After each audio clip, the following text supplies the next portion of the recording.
واتبعوا ما تتلو الشياطين على ملك سليمان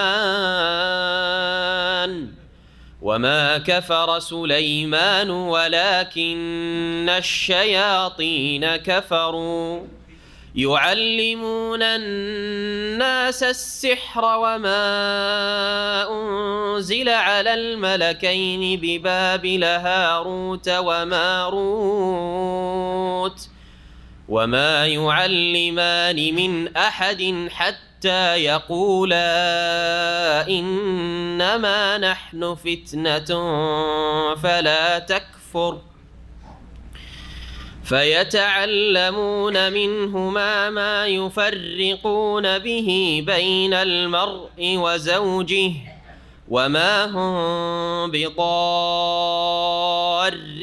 به من أحد إلا بإذن الله ويتعلمون ما يضرهم ولا ينفعهم ولقد علموا لمن اشتراه ما له في الآخرة من خلاق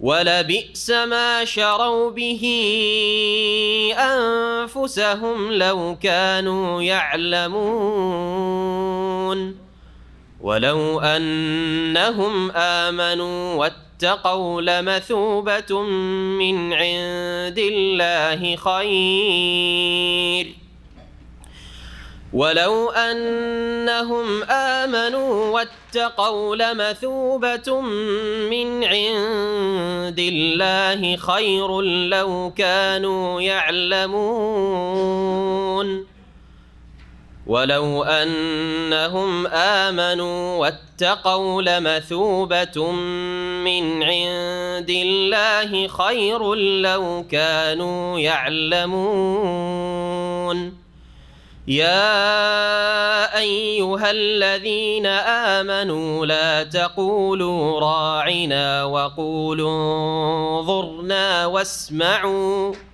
وللكافرين عذاب أليم ما يود الذين كفروا من أهل الكتاب ولا المشركين أن ينزل عليكم من خير من ربكم والله يختص برحمته من يشاء والله ذو الفضل العظيم. السلام عليكم ورحمة الله وبركاته.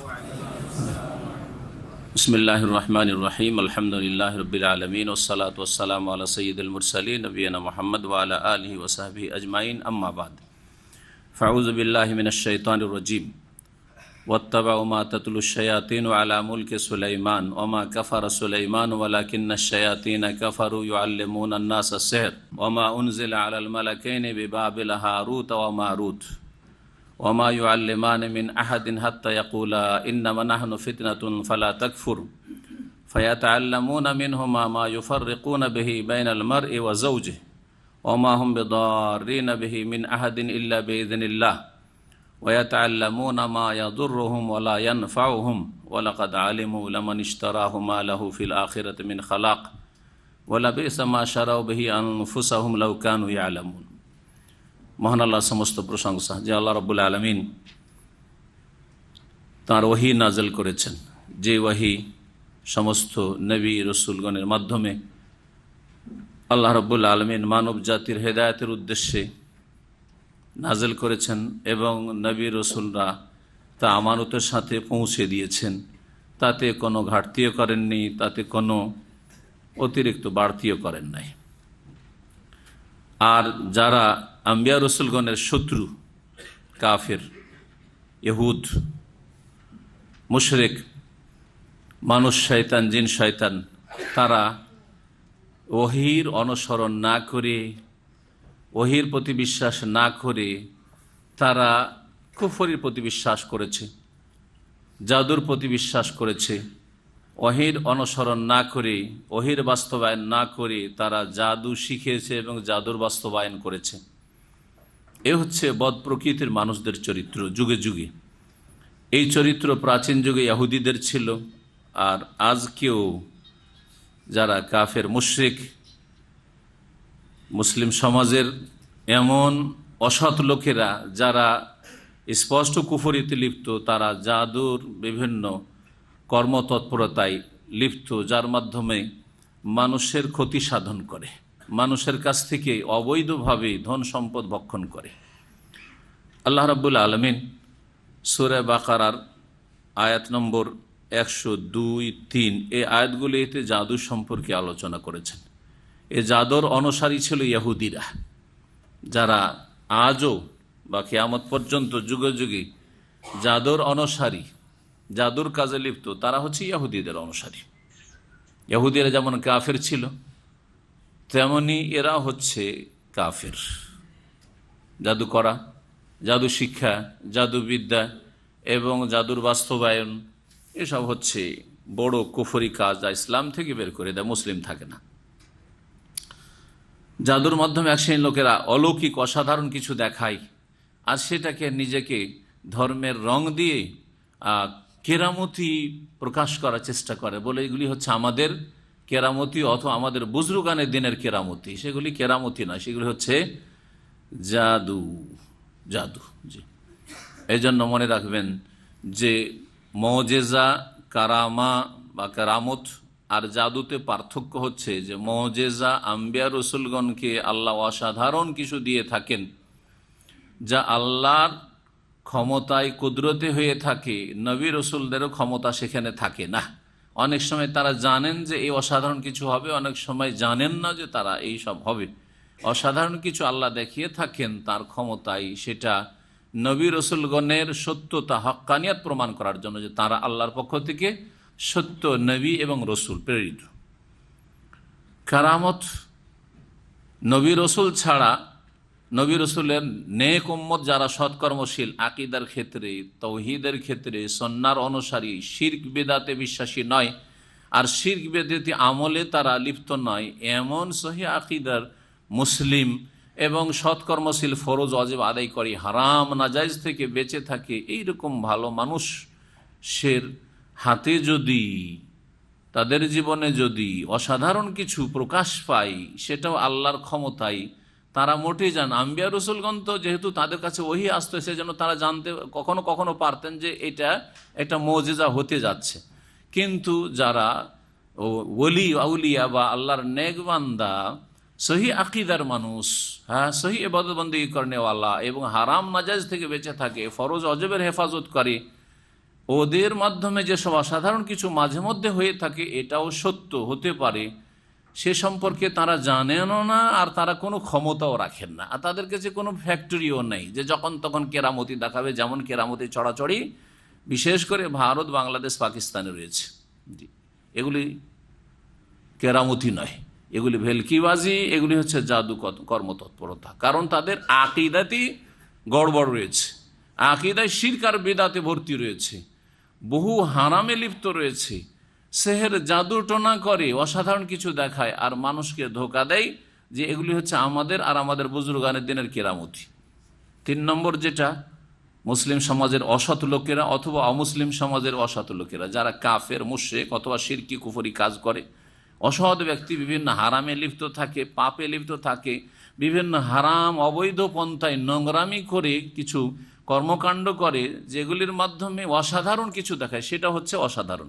সবগুলি মুজিজাও অসাধারণ, যেটা সাধারণভাবে হয় না, কেরামতিও অসাধারণ, আর সেহের জাদু অসাধারণ।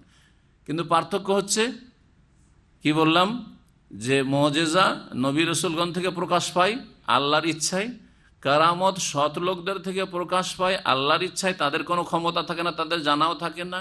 আর সেহের জাদু, হ্যাঁ, ওর অসাধারণ অলৌকিক মনে হয় দেখে, এগুলি প্রকাশ পায় অসৎ লোকদের থেকে, যারা বিভিন্ন হারাম কাবিরায় বা কুফরিতে লিপ্ত। কুফরি ছাড়া, শিরক ছাড়া আর আল্লাহ ছাড়া অন্যের সাহায্য ছাড়া জাদু হয় না। এই জাদু ওর কর্মকাণ্ড করে এগুলোকে বলে যে এগুলি আমাদের কেরামতি। এই শ্রেণীর লোকের সংখ্যা সবচাইতে বেশি মুসলিম সমাজের বেদাতপন্থীদের মধ্যে। সুতরাং এইরকম ধোঁকাবাজি থেকে সাবধান।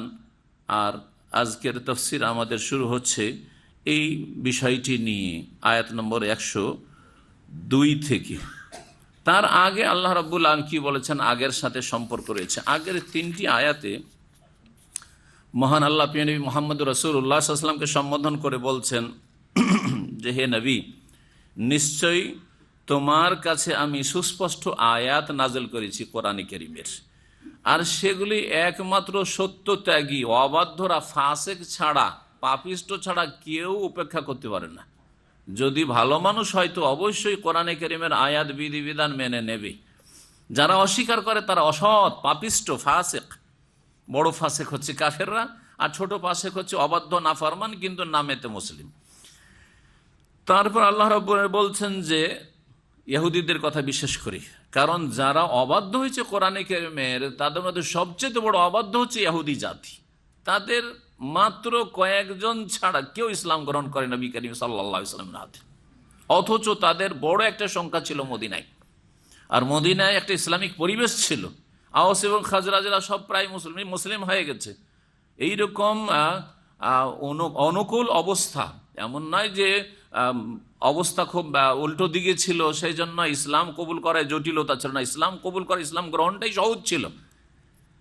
সেই সময়ে এই ইহুদিরা অবাধ্যতা প্রকাশ করেছে। আল্লাহ বলছেন যে তাদের কাছে যখনই কোনো আল্লাহ চুক্তি নিয়েছেন নবী রাসূলের মাধ্যমে, তখন তাদের একদল সেই চুক্তিকে ছুঁড়ে ফেলেছে, চুক্তি করেছে, ভঙ্গ করেছে। নাবাযাহু ফারিকুম মিনহুম বাল আকসারুহুম লা ইয়ালামুন, কারণ তাদের অধিকাংশ হচ্ছে মূর্খ। তাদের অধিকাংশ হচ্ছে মূর্খ, যারা জেনেও আমল করে না অথবা যায় না, দুটোই হচ্ছে মূর্খ। মুহাম্মদ রাসূলুল্লাহ সাল্লাল্লাহু আলাইহি ওয়াসাল্লাম যখন তাদের কাছে আসলেন কোরআনে কারীম নিয়ে, যে কোরআনে কারীমে তাদের কাছে যে কিতাব তাওরাত ইনজিল ছিল, সেই কিতাবগুলি আসমানি কিতাব যদিও বিকৃত করে ফেলেছিল তারা, সেগুলি সত্যায়নকারী কিতাব যখন তাদের কাছে নিয়ে আসলেন রাসূলুল্লাহ সাল্লাল্লাহু আলাইহি ওয়াসাল্লাম কোরআন, নাবাযা ফারিকুম মিনাল্লাযিনা উতুল কিতাবা কিতাবাল্লাহি ওয়ারাআ যুহুরিহিম কান্নাহুম লা ইয়ালামুন, তখন এই ইহুদি এবং নাসারা, উতুল কিতাব, আহলে কিতাব, যারা গ্রন্থধারী, আসমানি কিতাব যাদের উদ্দেশ্যে নাযিল হয়েছিল, যারা কোন নবীর উম্মত, মুসা ঈসা আলাইহিস সালামের উম্মত ছিল যারা, এইসব লোকের একদল, বড় একটি দল, তারা কি করেছিল, আল্লাহর কিতাবকে ছুঁড়ে ফেলেছিল তাদের পেছনে, এমন ভাবে যে মনে হচ্ছে যে কোরআন সম্পর্কে তাদের কাছে কোনো নলেজই আসেনি, জ্ঞান আসে নাই।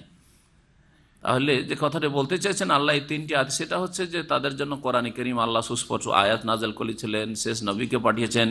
শেষ নবী তাদের কাছে যে কিতাবগুলি তাওরাত ইনজিল ছিল সেগুলিকে অস্বীকার করেনি, বলেছেন সেগুলি সত্যায়ন করেছেন, সেগুলিতে যেগুলো অবিকৃত ভালো কথা সেগুলিকে সাব্যস্ত রেখেছেন, আর যেগুলি তারা নিজেরা ঢুকিয়েছিল অথবা যুগ উপযোগী নয় সেগুলিতে আল্লাহ কিছু মনসুখ করেছেন, রহিত করেছেন। এইভাবে কোরআনে কারীম যখন নাযিল হলো তখন তারা কোরআনে কারীমকে, আল্লাহর কিতাবকে পেছনে ছুঁড়ে ফেলে দিল, এমনভাবে যেন তারা অজ্ঞ, কিছুই জানে এই সম্পর্কে। এরা যখন কোরআনের বিধান, ওহির বিধানকে ছুঁড়ে ফেলে দিল, তাহলে মানে কি? এরা প্রশ্ন উঠে, তাহলে মানে কি? কোন একটা কিছু তো মানে। আল্লাহ বলছেন যে এরা মানে কি শুনবে, ওয়াত্তাবাউ মা তাতলু শায়াতিনু আলা মুলকি সুলাইমান। এই হচ্ছে আজকের আলোচনা, আগের আয়াতের সাথে সম্পর্ক। এরা শয়তান যে সব তাদেরকে পড়ে পড়ে শোনায় কানে কানে, জিন শয়তান, সেহের, জাদু, মন্ত্রতন্ত্র, এগুলির অনুসারী এরা, এগুলি নিয়ে মেতে আছে। ইহুদিরা জাদু নিয়ে মেতে ছিল নবী করিম সাল্লাল্লাহু আলাইহি সাল্লামের আবির্ভাবের সময়। এই জন্য নবী করিম সাল্লাল্লাহু আলাইহি সাল্লামকে জাদু করা হয়েছিল কার পক্ষ থেকে? একজন ইহুদি, লাবিদ ইবনুল আসাম নামক এক খবিস ইহুদির পক্ষ থেকে। নবী করিম 6 মাস ধরে শারীরিক দিক থেকে অসুস্থ হয়ে পড়েছিলেন। মানসিক অবস্থা, ব্রেন বুদ্ধি সব ঠিক ছিল, যাতে করে আল্লাহ ওহীর হেফাজত করেন, কিন্তু শারীরিক দিক থেকে চরম অসুস্থ হয়ে পড়েছিলেন। আল্লাহ রাব্বুল আলামিন প্রিয় নবী মুহাম্মদ সাল্লাল্লাহু আলাইহি সাল্লামের শিফার জন্য, আরোগ্যের জন্য, চিকিৎসার জন্য সূরা ফালাক এবং নাস নাযিল করেছিলেন। তার মধ্যে আল্লাহ রাব্বুল আলামিন তার থেকে জাদুকে দূর করেছিলেন, এবং সেই জাদু একটা কূপে পাথরে চাপা দিয়ে, কূপের নিচে পোতা ছিল, সেটাকে উঠানো হয়েছিল। তাতে নবী সাল্লাল্লাহু আলাইহি সাল্লামের চুল কিভাবে হাসিল করে নিয়ে তাতে 11টি গ্রন্থি গিরা দিয়ে, গিরাগুলিতে মন্ত্র পড়ে পড়ে জাদু করেছিল ইহুদি। এসব থেকে আল্লাহ রাব্বুল আলামিন নবী মুহাম্মদ সাল্লাল্লাহু আলাইহি ওয়াসাল্লামকে মুক্ত করেছিলেন সূরা ফালাক এবং নাসের মাধ্যমে। তো আল্লাহ বলছেন যে এই ইহুদিরা কোরআনের অনুসরণ করেনি, এমনকি তাওরাত ইনজিলের অনুসরণ করলো না। কারণ তাওরাত ইনজিলেও ভবিষ্যৎবাণী ছিল স্পষ্টভাবে যে শেষ নবী আসছেন, তাকে তোমরা মানবে, এবং তার সম্পর্কে বিভিন্ন লক্ষণগুলি সবগুলি তারা স্পষ্টভাবে চিনছিল। যেমন নিজের ছেলেদেরকে চেনে, ছেলেরাকে কেউ অপরিচিত মনে করে না, মেয়েদেরকে কেউ অপরিচিত মনে করে, নিজের সন্তান সন্ততিকে ঠিক তেমনই নবীকে চেনত। তারপরও তারা অস্বীকার করেছিল আর তারা মেতেছিল জাদু নিয়ে। মহান আল্লাহ বলছেন ওয়াত্তাবাউ মা তাতলু শায়াতিন আলা মুলকে সুলাইমান, তারা অনুসরণ করেছিল ওই সমস্ত কিছু জাদু, মা তাতলু শায়াতিন, যা শয়তানরা পাঠ করত, আবৃত্তি করত, আলা মুলকে সুলাইমান, সুলাইমান আলাইহিস সালামের যুগে। সুলাইমান আলাইহিস সালামের যুগে শয়তানরা নিজেরা যেসব জাদুর কর্মকাণ্ড করত। সুলাইমান আলাইহিস সালামের যুগটি এমন একটা যুগ ছিল, সেটা জাদুর দবদবার যুগ ছিল। জাদুর সেই সময় অনেক দাপট ছিল, প্রভাব ছিল। এক একটা যুগ এক এক কাজে বা এক একটা বিষয়ে খ্যাতি লাভ করে। যেমন নবী মুহাম্মদ সাল্লাল্লাহু আলাইহি ওয়াসাল্লামের যুগটা ছিল কবিদের যুগ, কাব্য রচনার যুগ। ওই যুগে এত বড় বড় কবি পয়দা হয়েছে আরব এলাকায়, যে মানবজাতির ইতিহাসে কখনো এইরকম বড় বড় কবি পয়দা হয়নি। সেই যুগের কাব্য রচনা রয়েছে মুআল্লাকার নামে, যেগুলো আরবি সাহিত্যে মাদ্রাসায়, তারপরে কলেজ ইউনিভার্সিটিতে যে অ্যারাবিক যে ফ্যাকাল্টি রয়েছে সেগুলিতে পড়াশোনা হয়। এইসব কাব্য রচনা জাহিলি যুগের বড় বড় কবিদের কবিতা প্রসিদ্ধ রয়েছে, যা আমরাও পড়েছি। আর ঈসা আলাইহিস সালামের যুগটা ছিল, ঈসা আলাইহিস সালামের যুগ, সুলাইমান আলাইহিস সালামের যুগের পর ঈসা আলাইহিস সালামের যুগ ছিল। ওই যুগেও এইরকম অসাধারণ কিছু জাদুর তৎপরতা ছিল। সেজন্য ঈসা আলাইহিস সালামকে আল্লাহ রাব্বুল আলামিন ওই রকমের মুজিজা দিয়েছেন, যে মুজিজার কথা জানেন, যে মৃতকে জীবিত করে দেওয়া, তারপরে জন্মান্ধকে দৃষ্টি শক্তি ফিরিয়ে দেওয়া, আর তারপরে কুষ্ঠরোগীকে ভালো করে দেওয়া। সেই চিকিৎসা বিদ্যাতে অনেক এগিয়ে ছিল। এরকম মুসা আলাইহিস সালামের যুগ, মুসা আলাইহিস সালামের যুগটা ছিল জাদুর শ্রেষ্ঠত্বের যুগ। জাদুর খুব প্রভাব ছিল, বড় বড় জাদুকররা ছিল। এই জন্য ফিরআউন মুসা আলাইহিস সালামকে দমন করার জন্য জাদুকরদেরকে জমা করেছিল, কিন্তু তারা হার মেনেছিল শেষ পর্যন্ত কিসের কাছে? একটা মুজিজার কাছে। সেই মুজিজা ছিল নবী মুসা আলাইহিস সালামের আসা মুসা আলাইহিস সালামের হাতের লাঠি। যেই লাঠি দিয়ে নবী হওয়ার আগে তিনি বকরি চড়াইতেন, বকরির জন্য গাছ থেকে গাছের পাত ঝেড়ে পেড়ে দিতেন। ওই লাঠিটাকে আল্লাহ মুজিজা বানিয়ে দিলেন, তাতে আল্লাহ মুজিজা অলৌকিকত্ব দিয়ে দিলেন, অসাধারণ ক্ষমতা। সেই লাঠি মাটিতে ফেলে দিলে, নবী হওয়ার পরে আল্লাহ যেন মুজিজা দিলেন, মাটিতে ফেলে দিলে কি হয়ে যেত? বড় অজাগর সাপ হয়ে যেত। এই একটা সাপে তাদের বহু রশি আর লাঠি, অসংখ্য লাঠি আর রশি নিয়ে এসে জাদুকর এসেছিল।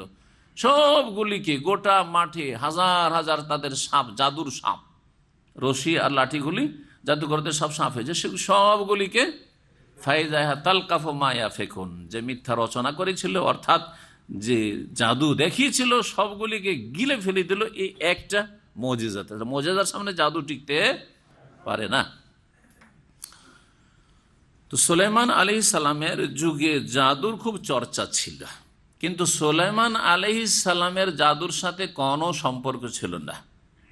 বরং জাদু প্রত্যেক নবী রসুলদের দিনে কুফরি কাজ, আর কুফরি শিরকি মন্ত্রতন্ত্র ছাড়া হয় না। সুতরাং আম্বিয়া রসুলগণ সকলে সতর্ক করেছেন। নবী রসুলগণ কখনো জাদুর কাজে লিপ্ত হননি। তাদের কাছে ছিল মুজিজা, সৎ লোকদের অলৌকিকত্ব, আল্লাহ প্রদত্ত। কিন্তু ইহুদিরা সুলাইমান আলাইহিস সালামের ওপর মিথ্যা অপবাদ দিত, তহমত দিত। আর নবী সাল্লাল্লাহু আলাইহি ওয়াসাল্লামের জামানাতেও ইহুদিরা এই দাবি করত যে সুলাইমান আলাইহিস সালামের যে হুকুমত চলতো, রাজত্ব চলতো, সেটা জাদুর বলে। কিসের বলে?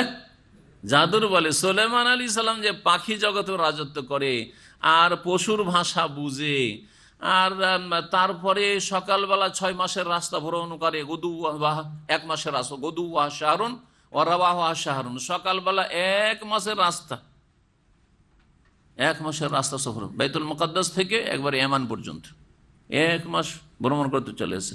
আর সন্ধ্যাবেলা আর 1 মাসের রাস্তা, বাতাস তাকে নিয়ে উঠত। এরকম আল্লাহ রাব্বুল আলামিন সব কিছুর উপর যে তাকে রাজত্ব দিয়েছিলেন, সেটা ছিল আল্লাহ নবী সুলাইমান আলাইহিস সালামের দুআ, রব্বিগফিরলি ওয়াহাবলি মুলকান লা ইয়ামবাগি লিআহাদিন মিন বাদিহি, আল্লাহ আমাকে ক্ষমা করে দাও এবং আমাকে এমন রাজত্ব দান করো, লা ইয়ামবাগি লিআহাদিন মিন বাদি, আমার পরে কেউ যেন ওই রকম রাজত্ব না পায়, এমন রাজত্ব আমাকে দান করো, অসাধারণ রাজত্ব। তো আল্লাহ প্রদত্ত ছিল এই রাজত্ব। কিন্তু ইহুদিরা কি অপবাদ দিল যে সুলাইমান আলাইহিস সালামের রাজত্বের উৎস কি ছিল? জাদু। এই রাজত্ব চলেছে জাদুর ভিত্তিতে, জাদুর বলে। কেন? কারণ যদি এই রঙে রঙাইতে পারি এই জাদুকে, যে এটা হচ্ছে সুলাইমান আলাইহিস সালামের কাজ, তাহলে কাজটা খারাপ নয়। কারণ সুলাইমান আলাইহিস সালামের দেশ চলতো, রাজত্ব চলতো কিসের বলে? জাদুর বলে। সুলাইমান আলাইহিস সালাম নবী যদি জাদু করেন তো আমরা করলাম তো কি হলো? ঠিক কিনা? বুঝতে পারছেন অসৎ লোকদের অবস্থাটা? যে হ্যাঁ। আর সেটা শুধু ইহুদিদের মধ্যে সীমিত থাকেনি। বর্তমান যুগে ভারত, বাংলাদেশ, পাকিস্তানে যতগুলি দোয়া তাবিজের কিতাব আছে, ইল্লা মাশাআল্লাহ সহিহ আকীদার কিতাব ছাড়া, তাবিজ তো ইসলামে নেই, আর দোয়ার কিতাব আছে, কিন্তু তাবিজের যতগুলি কিতাব আছে সবগুলি হচ্ছে জাদু টোনাতে ভরা, মন্ত্রতন্ত্রতে ভরা। আর নাম কত সুন্দর। একটি কিতাব আছে, 2-3 খণ্ডে আছে, উর্দুতে আছে, প্রথম ফার্সিতে ছিল, ফার্সি থেকে উর্দুতে এসছে, আমি উর্দুতে পড়েছি, আর তারপরে বাংলাতে হয়েছে। উর্দুতে কিতাবের নাম হচ্ছে নকশে সুলাইমানি, নকশে সুলাইমানি। বাংলাতে ওর নাম করেছে, তর্জমা করে সুলাইমানি নকশা। কি? সুলাইমানি নকশা। সুতরাং যতগুলি নকশা ফকশা দেখছেন না, এই নকশার তাবিজ সবগুলি হচ্ছে সুলাইমানের দোহাই দিয়ে আজকেও ইহুদিদের অনুসারী বিদাতপন্থীরা, শিরকি কুফরি আকীদা বিশ্বাসী, তাবিজ তোমারি বিশ্বাসীরা এই চালাচ্ছে, এই ব্যবসা চালাচ্ছে। সুলাইমানি নকশা। বয়স তখন আমার 14-15, বেশি না, বেশি বুঝি না। হ্যাঁ, 2য়-3য় ক্লাসে পড়ি। আর একটা লাইব্রেরিতে গিয়েছি, হাটে একটা ইসলামিক লাইব্রেরি, ইসলামিক বই পুঁথি পাওয়া যায়। গিয়ে দেখি যে সুলাইমানি নকশা, তখন 2-3 খণ্ড ছিল, তার দাম প্রায় 25-30। আমার যেন অনেক বেশি, 25-30 টাকা পাবো কোথায়? 2-4-5-7 টাকা, 10 টাকা, এটা অনেক আমাদের জন্য তখন। আজকে থেকে 40 বছর আগে ধরেন, তারও বেশি, 40-45 হয়ে যাচ্ছে হয়তো। তো সেই সময় মনটা চাইলো, বুঝি না তো যে সুলাইমানি নকশা মানে এখানে জাদু আর মন্ত্রতন্ত্র ভরা আছে। আমি যে দোয়া তাবিজের কিতাব, কেনার পয়সা নেই, তখন লাগলাম পড়তে, বসে বসে লাইব্রেরির এক কোণাতে বসে লাগলাম পড়তে। জি হ্যাঁ, আর পড়তে পড়তে 1-2 ঘন্টা বসে পড়লাম, খুব মজা লাগলো। আমার নিজের জিন্দগির কথা বলছি, খুব ভালো লাগলো। তাতে দেখলাম যে একটা মেয়ে যদি পছন্দ হয়ে যায়, আর যদি তা মেয়ের বাবা রাজি না হয় বা মেয়েটা রাজি না হয়, তো কি করে মেয়েটাকে বিয়ে করতে হবে, মেয়েটার সাথে কি করে প্রেম করতে হবে, উঠিয়ে নিয়ে আসতে হবে। আউযুবিল্লাহ, আজকে আউযুবিল্লাহ পড়ছি, কিন্তু তখন তো ভালোই লাগলো, যে কথা তো ভালো। হ্যাঁ, আস্তাগফিরুল্লাহ ওয়া আতুবু ইলাইহি। তো এইসব দেখে মন্ত্রতন্ত্র, এই যদি রোগ হয় তো এই রোগের এই চিকিৎসা, এই চিকিৎসা চিকিৎসা, এইসব দেখে ভালোই মনে হলো যে এটা তো ভালোই কিতাব মনে হচ্ছে। হ্যাঁ, আর উর্দুতে লেখা আছে, আবার কিছু কোরআনের আয়াত লেখা আছে। দেখেন ধোকাবাজি, কিছু কোরআন আয়াত লেখা আছে, হ্যাঁ, সূরা ফালাক, নাস লেখা আছে, ইত্যাদি লেখা আছে। আর তার সাথে সাথে মন্ত্রতন্ত্র লেখা আছে, আরবিতে কিছু মন্ত্র আছে, আরবিতে মন্ত্রতন্ত্র লেখা আছে, এসব লেখা আছে, উর্দুতে লেখা আছে। যাই হোক, কিনতে তো পারলাম না, পড়লাম, মনটা চাইছিল পয়সা থাকলে কিনেই ফেলতাম। এই হচ্ছে সুলাইমানি নকশার আমার জীবনে, আমার লাইফে ইতিহাস। এই সুলাইমানি নকশা থেকে সাবধান। আমলে কোরআনের নামে, আমালে কোরআনের নামে এক হাকিমুল উম্মাতের কিতাব আছে, তাতেও এইরকম নকশা আর এই তাবিজ আর আপনার ওই জাদু টোনা ভরা আছে। বুঝতে পেরেছেন? ওতেও প্রেমের শিক্ষা দেওয়া আছে, এর বিপরীতেও শেখানো আছে। এই আয়াতে ওইটা আসবে।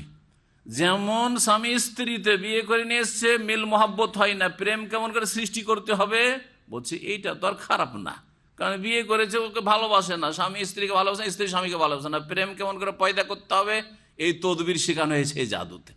আবার এর বিপরীতটাও শেখানো হয়েছে, কেমন করে ছাড়াইতে হবে। দুইজনে খুব মিল মহাব্বত, হ্যাঁ, ছেলেতে আর বৌমাতে খুব মহাব্বত, শাশুড়ি চাই না, হ্যাঁ, বা ওই ছেলের মা চাই না যে এই বউ থাক, এই বউকে তাড়াইতে হবে, তখন কেমন করে তদবির করতে হবে, এই শয়তানি কুফরি এসবও শেখানো আছে। কথা বুঝতে পেরেছেন? জি, এগুলোর নাম হচ্ছে কি? আমালে কোরআনি। এগুলোর নাম হচ্ছে কোরআনি দোয়া তাবিজ, এগুলোর নাম হচ্ছে সুলাইমানি নকশা। আর এই সব তালিম শিক্ষা কোত্থেকে এসছে? মা তাতলু শায়াতিন আলা মুলকি সুলাইমান ওয়া মা কাফারা সুলাইমান ওয়ালাকিন্না শায়াতিনা কাফারু ইউআল্লিমুনা আন-নাসা সিহর। এই ছিল সেহের, জাদু। এগুলি সুলাইমান আলাইহিস সালামের শিক্ষা ছিল না, কিন্তু সুলাইমানের দোহাই দিয়ে, সুলাইমানের মিথ্যা অপবাদ দিয়ে ইহুদিরা এই জাদুর কর্মকাণ্ড চালাতো, কুফরি চালাতো, সেটাকে ধর্মীয় রং দিয়েছিল। আজকেও মুসলিম সমাজের বেদাতপন্থীরা ধর্মের রং দিয়েছে এই জাদুকে, যেগুলো হচ্ছে অমুক দুয়া তাবিজ করেছে। কত চমৎকার ভাষা! দুয়া, দুয়া ছাড়া তোমরা বাঁচতে পারবো না, কারণ আল্লাহ তো বলছেন উদুয়ানি আস্তাজিব লাকুম, হ্যাঁ, তোমরা অসহায় তুমুল ফুকারা ইলাল্লাহ, তাই না? দুয়া চমৎকার নাম। আর তাবিজ, দুয়ার সাথে যখন তাবিজ লাগানো হয়েছে তো খুব খারাপ না, কারণ আমাদের দেশের আকীদা শিক্ষা নেই। সুতরাং তাবিজ যদি আত্মরক্ষার জন্য বা সুস্থ হওয়ার জন্য, রোগের আরোগ্যের জন্য তাবিজ করি, এমন কোন দোষ হলে ওটাও একটা তদবির, ওষুধ খাওয়ার মতো। এইভাবে কানাকে হাইকোর্ট দিয়ে তাবিজের শিরক মুসলিম সমাজে চলছে। অথচ নবী মুহাম্মদ রাসূলুল্লাহ বলছেন যে মান তাআল্লাকা তামিমাতান ফাকাদ আশরাকা, যে তাবিজ লটকালো সে শিরিক করলো, আও কাফারা বা কুফরি করলো। দুই হাদিসই রয়েছে। মান তাআল্লাকা তামিমাতান ফাকাদ ওকিলা ইলাইহি, যে তাবিজ লটকাবে তাকে আল্লাহ সাহায্য করবেন না, তাবিজের হাওয়ালা করে দেওয়া হবে, তাবিজের সুপুর্দ করে দেওয়া হবে, তাবিজের দিকেই তাকে ফিরিয়ে দেওয়া হবে। জি, মান তাআল্লাকা তামিমাতান ফালা আতাম্মাল্লাহু লাহু, যেই ব্যক্তি তাবিজ লটকাবে তার যেন মনস্কামনা, উদ্দেশ্য আল্লাহ পূরণ না করে, ব্যর্থ করে আল্লাহ রাব্বুল আলামিন। নবী করিম সাল্লাল্লাহু আলাইহি ওয়াসাল্লাম বদদুয়া দিয়েছেন, বিভিন্ন হাদিস রয়েছে। শিরক, আল্লাহ অসহায় ছেড়ে দেবেন, হ্যাঁ, আল্লাহর সাহায্য নেমে আসবে না, মনস্কামনা আল্লাহ পূরণ করবেন না, শ্রম সার্থক হবে না, ব্যর্থ হবে দুনিয়াতে। এসব কথা থাকার পরেও আমাদের ভারত, বাংলাদেশ, পাকিস্তান কি আজব তাবিজ দেশ। আর তাবিজ কত যে দাম দিয়ে বিক্রি হয়, সস্তা, 1 টাকা থেকে শুরু করে কত হাজার টাকা পর্যন্ত বিক্রি হয়। এক ছেলে, আলহামদুলিল্লাহ, আমার আলোচনা শুনে হেদায়েত হয়েছে, আজকে 8-10 বছর আগে এখানে দামামে দেখা, এসে সাক্ষাৎ করলে আসার বলবো যে শেখ বলছে যে আমার বাবা এক ক্যান্টনমেন্ট আছে, সেখানকার মসজিদের ইমাম, হ্যাঁ, আর সেখানকার ইমাম কিন্তু তিনি যে তাবিজ করেন না, আমার বাবা এক একটা তাবিজ 5,000-7,000 টাকা করে বিক্রি করে। 5,000-7,000 তখন শুনেছেন না, 5,000-7,000। আপনারা তো অনেকে বলছেন যে এর চাইতে দামি দামি তাবিজ বিক্রি হয়, তাই না? জি হ্যাঁ, এই তাবিজ হচ্ছে শিরক। আর এই মন্ত্রতন্ত্র, এইসব সুলাইমান আলাইহিস সালামের দোহাই দিয়ে ইহুদিরা শুরু করেছে, ইহুদিদের অনুসরণ। জি শোনেন, এখন ইমাম ইবনে কাসির রাহমাতুল্লাহ আলাইহি এই আয়াতে যেহেতু হারুত মারুতের কথা রয়েছে, তারা ফেরেশতা ছিলেন না মানুষ ছিলেন, এই দুটি মত রয়েছে। যদিও তারা ফেরেশতা ছিলেন, এই মতটিকে অধিকাংশ তাফসীরকারগণ প্রাধান্য দিয়েছেন। এবং তাদের ঘটনা, হারুত মারুতকে পাঠানোর রহস্য কি ছিল, তা ফেরেশতা তো আবার ব্যাবিলন শহরে আল্লাহ কেন পাঠালেন, এইসব কথা বিস্তারিত আল্লাহ বর্ণনা করেননি, কারণ তাতে মানব জাতির জন্য তেমন কোনো ফায়দা আল্লাহ দেখেননি যে হারুত মারুতের কাহিনী বয়ান করি। কিন্তু আল্লাহকে যতটা প্রয়োজন মানুষের সংশোধনের জন্য, সেটা হচ্ছে যে ইহুদিরা কোরআনের অনুসারী হয়নি, ওহীর অনুসারী হয়নি, তাওরাত ইনজিলের ভবিষ্যৎবাণীও মানেনি, বরং এরা জাদুর অনুসারী ছিল। তোমরা এই কুফরির পথ থেকে সাবধান, এতটা বলা উদ্দেশ্য ছিল, এতটা এই আয়াতে রয়েছে। এবং জাদুবিদ্যা যে কুফরি, ইন্নামা নাহনু ফিতনাতুন ফালা তাকফুর, এই জাদুবিদ্যা হচ্ছে পরীক্ষা তোমাদের জন্য, সুতরাং তোমরা কুফরি করিও না, মানে জাদুবিদ্যা হচ্ছে কুফরি। ওয়া মা কাফারা সুলাইমান ওয়ালাকিন্না শায়াতিনা কাফারু, সুলাইমান আলাইহিস সালাম কুফরি করেননি, হে ইহুদিরা তোমরা কাফের ছিলে, তোমাদের শয়তানরা কাফের ছিল। আল্লাহ বলছে ওয়া মা কাফারা সুলাইমান, সুলাইমান আলাইহিস সালামের রাজত্ব এই কুফরির বলে চলতো না, জাদু কুফরি। ওয়ালাকিন্না শায়াতিনা কাফারু, তবে মানুষ শয়তান, জিন শয়তান হচ্ছে কাফারু, কুফরি করেছে। কেন কুফরি করেছে? ইউআল্লিমুনা আন-নাসা আস-সিহর, কারণ মানুষকে কি শিখাইতো? জাদু শিখাতো। জিন শয়তান জাদু শিখাতো, মানুষ শয়তানরা জিন শয়তান থেকে জাদু শিখে মানুষকে জাদু শিখাতো। সুতরাং মানুষ শয়তান হোক আর জিন শয়তান হোক, বদ প্রকৃতির মানুষ হোক আর বদ প্রকৃতির জিন হোক, তারা কুফরি করেছে। ওয়ালাকিন্না শায়াতিনা কাফারু, এর দ্বারা এই দুটি অংশ এই আয়াতে রয়েছে, লম্বা আয়াতে দুটি অংশ প্রমাণ করে যে জাদু হচ্ছে কুফরি বিদ্যা। ইন্নামা নাহনু ফিতনাতুন ফালা তাকফুর একটা অংশ, আর একটা অংশ হচ্ছে ওমা কাফারা সুলাইমান ওয়ালাকিন্না শায়াতিনা কাফারু। সুলাইমান আলাইহিস সালাম কুফরি করেনি, কারণ তার কাছে ওহীর জ্ঞান ছিল, হ্যাঁ, এবং তাকে আল্লাহ তার দুয়ার বদৌলতে তাকে আল্লাহ এই বিশাল রাজত্ব দিয়েছিলেন, অসাধারণ রাজত্ব দিয়েছিলেন। আর শয়তানরা, জিন শয়তান, মানুষ শয়তান, ইহুদিরা কি করেছে? জাদুর অনুসরণ করেছে, সুতরাং তারা কুফরি করেছে। আয়াতের তরজমা করি আর তারপরে আমাদের যতটা সময় হবে আমরা কিছু তাফসীর ইমাম ইবনে কাসির রাহমাতুল্লাহ আলাইহির তাফসীর থেকে শোনাবো। মহান আল্লাহ বলছেন, ওয়াত্তাবাউ মা তাতলু শায়াতিনু আলা মুলকি সুলাইমান।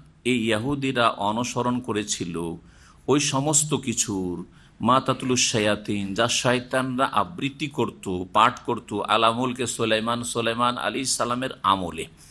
ওয়ামা কাফারা সুলাইমান, তবে সুলাইমান আলাইহিস সালাম কুফরি করেন না। সুলাইমান আলাইহিস সালামের উপর যে এরা অপবাদ দিয়েছে যে তার রাজত্ব চলতো কিসের বলে? জাদুর বলে, আর জাদুবিদ্যা কুফরি, তাহলে সুলাইমান কি কুফরি করেছেন? না, সুলাইমান আলাইহিস সালাম কুফরি, ওয়ালাকিন্না শায়াতিনা কাফারু, তবে শয়তানরা কুফরি করেছে। কেন? ইউআল্লিমুনা আন-নাসা সিহর, যেহেতু তারা মানুষকে জাদুবিদ্যা শেখাতো।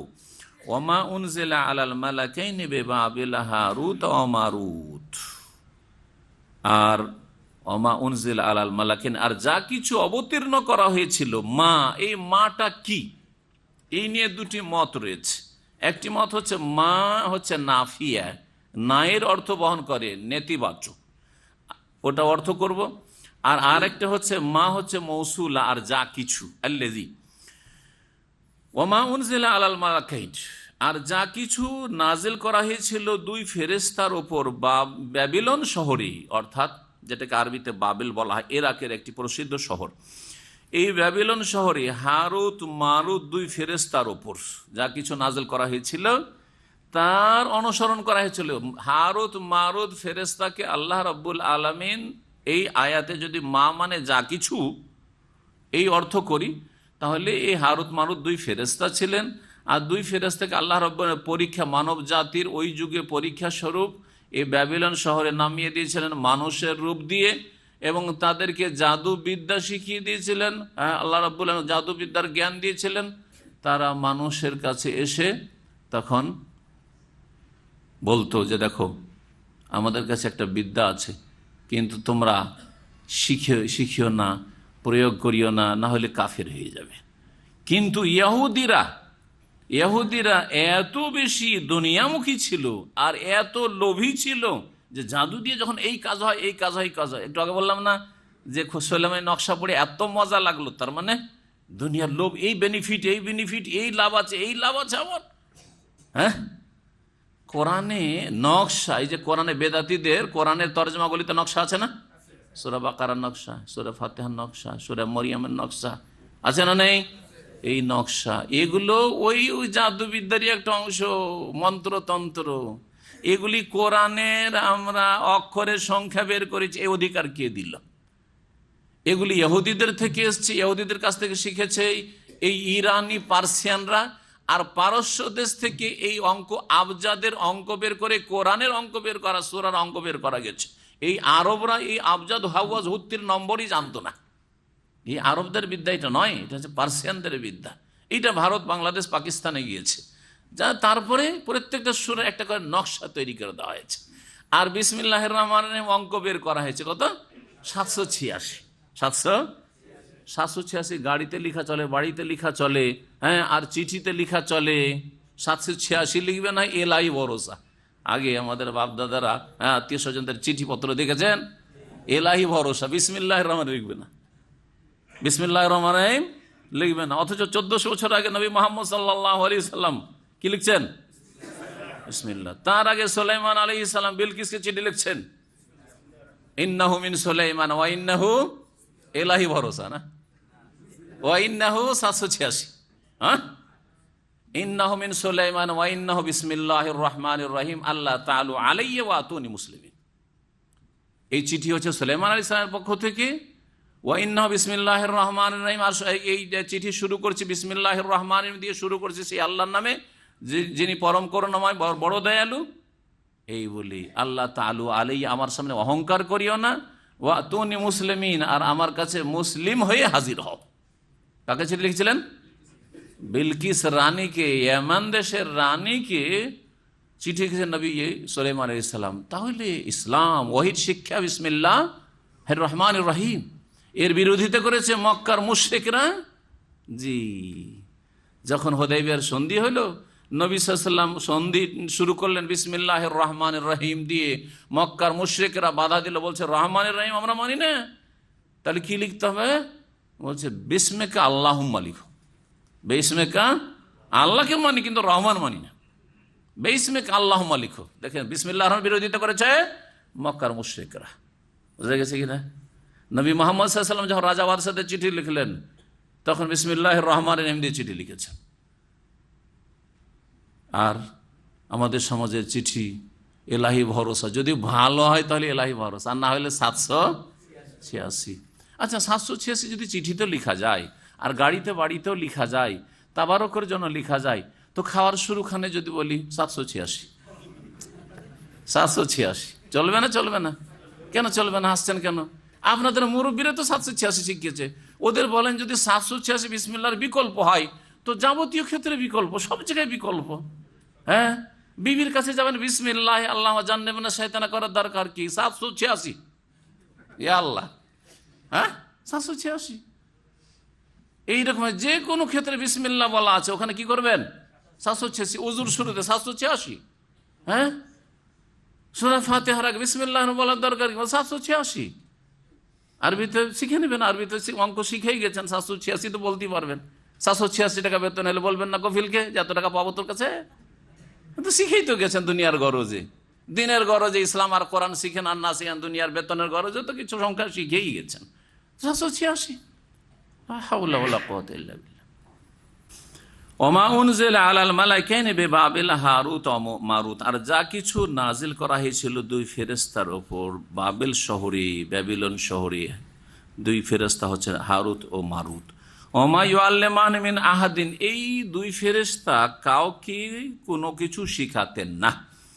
হাত্তা ইয়াকুলা, যতক্ষণ পর্যন্ত না বলে দিতেন। কারণ আল্লাহ বলেছেন ঠিক আছে, তোমরা কিন্তু আগেই সাবধান করে দিবে যে দেখো আমরা কিন্তু আল্লাহর পক্ষ থেকে তোমাদের পরীক্ষার জন্য প্রেরিত, এখন তোমরা পরীক্ষায় পাশ করবে না ফেল করে তোমাদের ব্যাপার।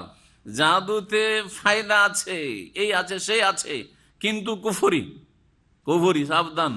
এখন কুফরি করে ফায়দা নিব না কুফরি থেকে বাঁচবো, জান্নাত নেব? তোমাদের সামনে দুটো চয়েস, অপশন রয়েছে। বলছেন যে এই উভয় ফেরেশতা কাউকে কোনো কিছু শিখাতেন না, হাত্তা ইয়াকুলা, যতক্ষণ পর্যন্ত উভয় না বলে দিতেন ইন্নামা নাহনু ফিতনা, আমরা কিন্তু পরীক্ষার উদ্দেশ্যে প্রেরিত। ফালা তাকফুর, সুতরাং এই জাদু শিখে কি করিও না? কুফরি করিও না, শিখিও না, এতেই নিরাপদ থাকবে। ফালা তাকফুর, কুফরি করিও না। কিন্তু না, ফায়াতাআল্লামুনা মিনহুমা, এই উভয় ফেরেশতা হারুত মারুত থেকে এই ইহুদিরা শিখতো মা ইউফাররিকুনা বিহি বাইনাল মারই ওয়া যাওজিহি, এমন এমন জাদু মন্ত্রতন্ত্র যা দিয়ে তার বিচ্ছিন্নতা সৃষ্টি করতে পারত একজন পুরুষ আর তার স্ত্রীর মাঝে। একজন পুরুষ এবং স্ত্রীর মাঝে বিচ্ছিন্নতা সৃষ্টি করে দিত। অত্যন্ত ভালোবাসা স্বামী স্ত্রীতে, হঠাৎ করে স্বামী স্ত্রীকে দেখতে পারে না, স্ত্রী স্বামীকে দেখতে পারে না। বাইরে থেকে স্বামী এসছে, স্ত্রী এমন একটা খারাপ কথা বলল, সাথে সাথে তালাক তালাক তালাক, যা হঠাৎ করে। অথচ এর পূর্বে কোন রকমের কোন তিক্ততা হয়নি, মনোমালিন্য হয়নি, কিচ্ছু হয়নি, হঠাৎ করে জাদু করে দেওয়া হয়েছে। এগুলি করে এক শ্রেণীর দুশ্মনরা আজও করতে থাকে। এগুলো হচ্ছে ইহুদিদের কুফরি বিদ্যা, ইহুদিদের থেকে নেওয়া। ওমা হুম বিদাররিনা বিহি মিন আহাদিন, আয়াতটা তরজমা শেষ করি, তারপরে বাকি তাফসীরগুলি করব। আল্লাহ বলছেন যে জাদুর কি রয়েছে? তাসির রয়েছে, জাদুর প্রতিক্রিয়া রয়েছে, কিন্তু তারপরেও সমস্ত কিছুর মালিক একমাত্র আল্লাহ রাব্বুল আলামিন। যদি বলেন জাদুর এমন তাসির আছে যে আল্লাহর কন্ট্রোলের বাইরে, তাহলে সেখানে আল্লাহকে অক্ষম করে দেওয়া হয় কি হয় না? হ্যাঁ, আল্লাহ অপারগ হয়ে যান না। সেই জন্য আল্লাহ বলছেন না, আল্লাহ অপারগ নন। এই তাসিরটা জাদুতে যে প্রতিক্রিয়া দেওয়া আছে, এটাও কার দেওয়া? আল্লাহর দেওয়া। তো দোষ আল্লাহর উপর চেপে যাবে। সাপে যে বিষ আছে, বিষটা কার দেওয়া? আল্লাহর দেওয়া। বিচ্ছু দংশন করলে যা বিষ হবে, এটা কার দেওয়া? হিংস্র পশুকে যে ক্ষমতা দেওয়া হয়েছে, এটা কার দেওয়া? আল্লাহর দেওয়া। তাহলে ভালো মন্দ আল্লাহ সবকিছুই সৃষ্টি করেছেন, আর সবকিছুর মালিক আল্লাহ রাব্বুল আলামিন। তাই বলছেন ওমাহুম বিদাররিনা বিহি মিন আহাদিন ইল্লা বিইযনিল্লাহ, আর তারা কারো ক্ষতি সাধন করতে সক্ষম না ইল্লা বিইযনিল্লাহ, তবে আল্লাহর ইচ্ছায়। এমনকি নবী মুহাম্মদ রাসূলুল্লাহ সাল্লাল্লাহু আলাইহি ওয়াসাল্লামের উপর জাদুর প্রতিক্রিয়া হচ্ছে, জাদু লেগে যাচ্ছে, সেই ক্ষেত্রে আল্লাহ অপারগ নন। আল্লাহ ইচ্ছা করলে সেখানে থামিয়ে দিতে পারেন, কিন্তু আল্লাহ রাব্বুল আলামিন কোনো একটা কিছুতে যে ক্ষমতা দিয়ে রেখেছেন, সেটা আপন গতিতে কাজ করতে থাকবে। যেমন ইব্রাহিম আলাইহিস সালামকে যখন আগুনে ফেলা হলো, আগুনের মধ্যে আল্লাহ কি দিয়েছে প্রতিক্রিয়া, কি ক্ষমতা দিয়েছে? জ্বালিয়ে দেওয়ার ক্ষমতা। না খাস খাস লোককে জ্বালাবে, অসৎ লোককে জ্বালাবে, অলিউল্লাহকে জ্বালাবে না নাকি? নবীউল্লাহকে জ্বালাবে না, খলিলুল্লাহকে জ্বালাবে না নাকি? যদি খলিলুল্লাহকে চিনত আগুন, যে আল্লাহর খলিল ইব্রাহিম আলাইহিস সালাম, ইব্রাহিম খলিলুল্লাহকে জ্বালানো যাবে না, আমি সবাইকে জ্বালাতে পারি কিন্তু নবী রসুলকে খলিলকে জ্বালাবো না, তাহলে তো আল্লাহকে বলার দরকারই ছিল না যে ইয়া নারু কুনি বারদান ওয়া সালামান আলা ইব্রাহিম। আগুন তোমাতে ফেলা হচ্ছে, কিন্তু ইব্রাহিমকে, আমার খলিলকে, কুনি বারদান, সুতরাং তুমি ঠান্ডা হয়ে যায়, স্পেশাল অর্ডার দিতে হইতো না। কারণ আল্লাহ জানছে যে আমি ক্ষমতা এমন দিয়ে রেখেছি আগুনকে, যে ও ইব্রাহিমকে ফেললো জ্বালিয়ে দেবে, আর একটা অসৎ লোক কাফেরকে ফেললো জ্বালাবে, কোনো পার্থক্য নেই তার কাছে, কারণ ক্ষমতা আমার দেওয়া রয়েছে তাতে। সুতরাং আমাকে এখন খাস একটা অর্ডার দিতে হবে, কাকে? আগুনকে, কোনি বারদান, তুই ঠান্ডা হয়ে যা। ও সালামান আলা ইব্রাহিম, এত আবার ঠান্ডা হবি না যে ঠান্ডাতে মরে যায় আমার বান্দা, আমার খলিল। সহি সালামত, নিরাপদ রাখে ইব্রাহিমকে। জি, তো আল্লাহ বলছেন যে এই জাদুর মাধ্যমে তারা কারো ক্ষতি করতে পারে না, তবে ইল্লা বিইযনিল্লাহ, আল্লাহর ইচ্ছাই। ওয়ায়াতাআল্লামুনা মা ইয়াদুররুহুম ওয়ালা ইয়ানফাউহুম, জাদুতে বাহ্যিক কিছু লাভ দেখলেও আসলে তাতে ক্ষতি রয়েছে, লাভ নেই। ভালো করে মনে রাখবেন, যারা জাদুকরদের আশ্রয় নেই, তারা কখনো লাভবান হয় না। আর যারা জাদুকর, তারাও কোনো শান্তির জীবন পায় না, বড়ই অশান্তির জীবন থাকে। কারণ তাদের ওপরে তাদের চাইতে একটু বড় শক্তি আছে জিন শয়তান। জিন শয়তান জাদুকরদেরকে আযাব দিতে থাকে, শাস্তি দিতে থাকে, পানিশমেন্ট করতে থাকে। তাদের মেলা কাজও করে দেয়, কিন্তু তাদেরকে এত চাপে রাখে মানসিক শারীরিক দিক থেকে, যে অশান্তির জীবন কাটায় জাদুকররা। কবিরাজ যারা থাকে, কবিরাজ আর ওঝা, জাদুকর বললে তো ভাবেন যে জাদুকর খুঁজে পাই না, কিন্তু দেশে মেলা কবিরাজ আর ওঝা আছে না। এ কবিরাজ ওঝারাই হচ্ছে জাদুকর, ভালো করে শুনে রাখেন। জি, এরা হচ্ছে জাদুকর। আর এই ভণ্ড পীরেরা অধিকাংশই জাদুকর, ভালো করে মনে রাখবেন। জি, যারা নিজের কেরামতির কথা বলে যে আমাদের পীর সাহেবদের কেরামতি হয়, এরাও জাদুকর। জি, তো বলছিলাম যে এরাও অশান্তিতে থাকে। আর যারা এই জাদুকরের কাছে আশ্রয় নিতে চায়, যে আমার মেয়েটা এরকম হয়ে গেছে, আমরা বিয়ে দিতে চাই না অমুক যায়, কিন্তু ও বিয়ে করতে চায়, ও মনটা ফিরান্ত, একবার এই কাজটা করে, বাহ্যিক তো একটু লাভ হইলো, তাই না? কিন্তু এই পরিবারকে আর ছেড়ে দেবে না। আমাদের কাছে বহু এইরকম ঘটনা আসে, আর পেরেশান হয়ে আমাদেরকে জিজ্ঞাসা করতে আসে এখন সমাধান কি। একটা আপনার উপকার দেখিয়ে দিয়ে যাতে বারবার করে আপনি পেরেশান হয়ে ওর আশ্রয় নেন, শরণাপন্ন হন, সেজন্য এমন কিছু আপনার পরিবারে করে দিবে, আবার কেউ অসুস্থ হবে, আবার ওর কাছে আশ্রয় নেবেন। একবার 1 লাখ টাকা খেলো, আরেকবার 2 লাখ খাবে, 3 লাখ খাবে, 5 লাখ খাবে, সারা জিন্দেগি পেরেশান করে ছেড়ে দেবে। অনেকদিন আগের, 8-10 বছর আগের আর একটা ঘটনা। মক্কাতে এসে অনেক ধনী মহিলা, সারা পৃথিবী বিভিন্ন দেশে থাকে, ইউরোপ আমেরিকাতে অনেক দেশে বাড়ি করা আছে, তাদের ছেলেরা আছে। বছরে বলছে 3-4 বার করে মক্কা আসে, সে কত পয়সা আছে তাদের। হ্যাঁ, দিনদারি আছে, কিন্তু শিরকি বেদাতি দিনদারি ছিল।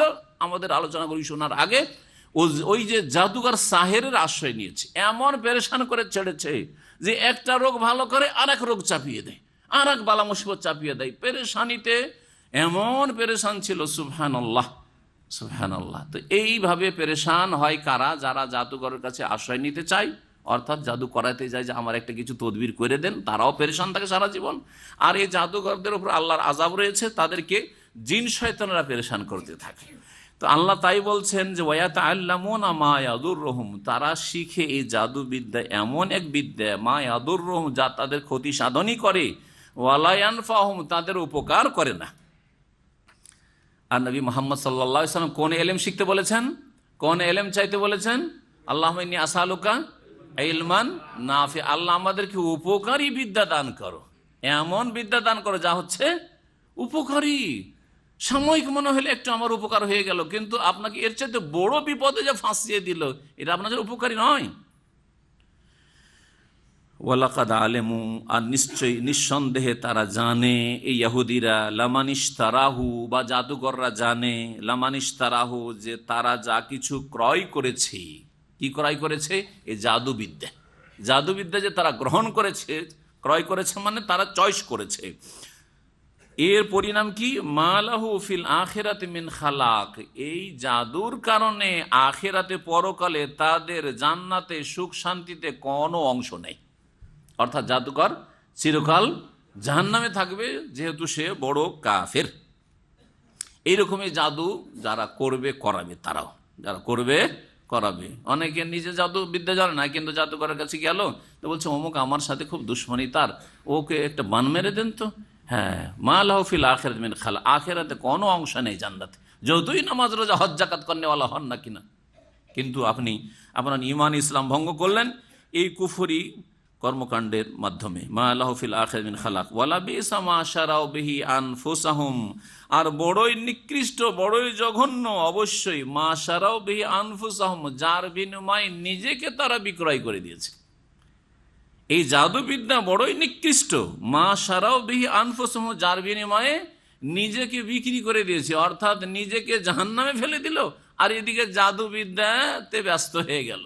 বড়ই জঘন্য এই বিদ্যা, যে বিদ্যায় নিজেকে বিক্রি করে ফেলেছে। লাউ কানু ইয়ালামুন, যদি তারা উপলব্ধি করত বা জানত। ওয়ালাউ আন্নাহুম আমানু, পক্ষান্তরে এরা এই জাদুবিদ্যা বাদ দিয়ে, এই ইহুদিদের অনুসারীরা আর যুগে যুগে জাদুকররা, যদি তারা সত্যিকার ইমানদার হয়ে যেত, শিরক কুফরি মুক্ত ইমান, ওয়াত্তাকাও, আর আল্লাহ ভীরু হয়ে যেত, যে কারো ক্ষয়ক্ষতি করব না, আর জাদু দিয়ে ক্ষয়ক্ষতি করা হয়, ওয়াত্তাকাও, আল্লাহ ভীরু হয়ে যেত, লামাসুবাতুম মিন ইনদিল্লাহি খাইর, আসলে ছিল লামাসুবাতুন খাইরুন, তাহলে তাদের জন্য উত্তম উৎকৃষ্ট পুরস্কার রয়েছে, মিন ইনদিল্লাহ, আল্লাহর তরফ থেকে। লাউ কানু ইয়ালামুন, যদি তারা বিষয়টি জানতো ভালো করে, যে আমরা যদি ঈমান এবং তাকওয়া অবলম্বন করি। ঈমান এবং তাকওয়া কত যে গুরুত্বপূর্ণ বিষয়। ঈমান তাকওয়া যদি থাকে, এটা তাদের জন্য আল্লাহর পক্ষ থেকে উত্তম পুরস্কার পাওয়ার মাধ্যম। আল্লাহ আয়াতে বললেন। অন্য আয়াতে সূরা ইউনূসে আল্লাহ বলেছেন যে আল্লাহর ওলি কারা? আল্লাহর ওলি কারা?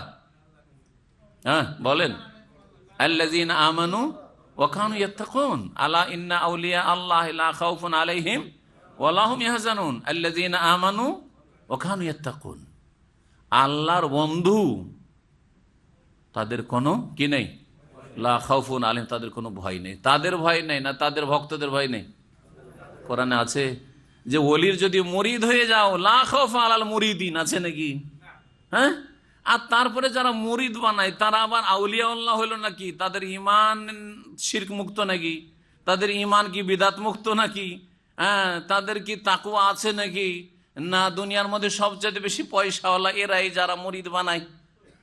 হ্যাঁ, তাহলে এই যে মগজে ঢুকে আছে ভারত, বাংলাদেশ, পাকিস্তানের মুসলিমদের, যে ওলিউল্লাহ মানে যারা, হ্যাঁ সুফি, ওলিউল্লাহ মানে যারা পীর সাহেব, যারা মুরিদ বানায়, যাদের অনেক মুরিদের সংখ্যা আছে, যারা বায়াত নেই, ওরাই পীর, হ্যাঁ, আর ওরাই ওলি, আর তাদের কোনো ভয় নেই। তাদের ভয় নেই এই কথাও ভুল, কারণ তারা আল্লাহর ওলি না। আল্লাহর ওলি কারা? দুটো গুণ আল্লাহ পরের আয়াতে বলছেন। প্রথম কথা, তারা ওলি নয় যাদেরকে আজকাল আমাদের উপমহাদেশে ওলি মনে করা হচ্ছে। যদি ইসলামে গণ্ডিতে থাকে তাহলে আল্লাহর সাধারণ ওলি, কিন্তু শিরক বিদাত বড় শিরকে লিপ্ত থাকলে ওটাও না, আল্লাহর ছোট ওলিও না, হ্যাঁ সাধারণ ওলিও না। আর আল্লাহর খাস ওলি হওয়ার জন্য ঈমান এবং তাকওয়া, উচ্চ পর্যায়ের তাকওয়া, উচ্চ পর্যায়ের ঈমান লাগবে, শিরক মুক্ত, কুফরি মুক্ত, নিফাক মুক্ত ঈমান লাগবে, এবং সমস্ত পাপাচার থেকে বেঁচে থাকার নাম হচ্ছে তাকওয়া। তো বলছিলাম যে লা খাউফুন আলাইহিম, আর দ্বিতীয় কথা যে তাদের মুরিদরা আশা করে বসে আছে যে আমাদের পীর সাহেবরা বুজরুগানে দিন এরা ওলিয়া ওলিয়া বড় বড় বিশাল বিশাল জাহাজ নিয়ে হাসরের মাঠে ঘামের উপর দিয়ে চলে আসবে, উড়ে চলে আসবে জাহাজ নিয়ে, আর আমাদেরকে ভর্তি করে করে জান্নাতে ঢুকাই দিবে। হ্যাঁ, আরে কোথায় কোথায় লা খাউফুন আলাইহিম, তাদের ভয় নেই। তারা যদি সত্যি আল্লাহর ওলি হয় তাদের ভয় নেই, আপনাদের ভয় নেই মুরিদরা, এই কথা কোথায় বলেন? ওয়ালাহুম ইয়াহজানুন, আর তারা চিন্তিত হবে না। তারপরে ওলি কারা? আল্লাযীনা আমানু, যারা ঈমানদার। শিরকি আকীদা থাকবে আর ঈমানদার না, বলবে যে কুম বিইজনি, আমার হুকুমে, এই মৃত তুমি কেন মরবে, আর তোমাকে মালাকুল মউত কেন নিয়ে যাবে? তুমি যদি মরে থেকে যাবে তাহলে তোমার দাদা কি করে খাবে? তুমি তো একা নাতি। কুম বিইজনি, আমার হুকুমে দাঁড়াও। আল্লাহর হুকুম লাগে না এদেরকে মৃত জীবিত করতে, তারা আল্লাহর ওলি? আউযু বিল্লাহ, আউযু বিল্লাহ, এরা আল্লাহর ওলি না, এরা শয়তানের ওলি। কুম বিইজনিল্লাহ, ঈসা আলাইহিস সালাম বলেছে, ঈসা আলাইহিস সালাম আল্লাহর ওলি, আল্লাহ রাসূল, আল্লাহর নবী। নবীরা সবচেয়ে বড় ওলি, এবং নবীরা বলেছেন কুম বিইজনিল্লাহ, আল্লাহর হুকুমে সেটা হইতে পারে। এখানে জাদু, এত বড় কুফরি মন্ত্রতন্ত্র, তারপর আল্লাহ বলছে ইল্লা বিইজনিল্লাহ, আল্লাহর হুকুম ছাড়া কিছু হইতে পারে না। আল্লাহর হুকুম মানে আল্লাহর ইচ্ছা, এখানে আল্লাহর ইচ্ছা ছাড়া। আল্লাহর হুকুম মানে আল্লাহর পছন্দ নাই, আবার বিধানগত হুকুম নাই। আল্লাহর ওলি, আল্লাহর ওলি কারা? যারা আল্লাযীনা আমানু, ঈমানদার, আর ওয়াকানু ইয়াত্তাকুন, মুত্তাকি, এরা হচ্ছে ঈমানদার। জান্নাতি কারা? যারা ঈমানের সাথে সাথে মুত্তাকি হয়েছে। ঈমানের সাথে সাথে জান্নাত কার জন্য তৈরি করা হয়েছে? উইদ্দাত লিল মুত্তাকিন, আল্লাহ ভীরুদের জন্য। জি, সুতরাং বিষয়টি অত সহজ নাই। যদিও দুটা শব্দে আপনি দেখছেন যে ঈমান আর তাকওয়া ঠিক থাকলেই আপনি আল্লাহর ওলি, ঈমান তাকওয়া ঠিক থাকলেই আপনার জন্য জান্নাত নিশ্চিত, ঈমান তাকওয়া ঠিক থাকলে আপনার জন্য আল্লাহর কাছে বড় পুরস্কার রয়েছে। লাউ কানু ইয়ালামুন। আয়াতের তরজমা করলাম, আর আমি ইঙ্গিত করে দিয়েছি যে হারুত এবং মারুত সম্পর্কে দুটি মত রয়েছে। একদল বলছেন যে তারা দুজন কি ছিলেন? ফেরেশতা ছিলেন। আর আরেক দল বলছেন যে এই দুজন ফেরেশতা ছিলেন না, বরং মানুষেরা ছিল, আর এই মানুষরা সব জাদুবিদ্যা শিখাতো, এসব কথা বলা হয়েছে। ওমা মুনজিল আলাল মালাকাইন, ওই রকমই ওমা মুনজিল আল মালাকাইন মানে কেউ কেউ তর্জমা করেছে যে দুই ফেরেশতার ওপর অবতীর্ণ করা হয়নি, নায়ের অর্থ রয়েছে এখানে, এইরকম অর্থ করেছে যেমন এখানে কেউ কেউ। জি, কিন্তু অধিকাংশ তাফসীরকাররা বলছেন যে না, এইটা ঠিক না। তাই বলছেন ইমাম ইবনে কাসির রাহমাতুল্লাহ আলাইহি, ওয়া যাহাবা কাসীরুম মিনাস সালাফি ইলা আন্নাহুমা কানা মালাকাইনে মিনাস সামাই। অনেক সালাফগণ অর্থাৎ সাহাবায়ে কেরাম, তাবেঈন, তাবা তাবেঈন, প্রথম যুগের মুফাসসিরিনগণ, তারা এই মত পোষণ করেছেন যে হারুত মারুত দুইজন ফেরেশতা ছিল, কোনো মানুষ ছিল না। ওয়া আন্নাহু উনজিলা আল আরজি, আর তাদেরকে আকাশ থেকে নামানো হয়েছিল। কেন আল্লাহ আকাশ থেকে দুই ফেরেশতাকে নামায়, এই সম্পর্কে তাফসীরকারগণ লিখেছেন যে ফেরেশতারা আল্লাহকে বলেছিল, প্রথম তো যখন মানুষকে সৃষ্টি করা হয় তখন ফেরেশতারা নিষেধ করেছিলেন, তাই না, যে আল্লাহ কেন এদেরকে সৃষ্টি করে, এরা কলহ বিবাদ সৃষ্টি করবে, এরা মারামারি করবে, খুন করবে, ফিতনা ফাসাদ সৃষ্টি করবে, আমরা আপনার তাসবিহ করব।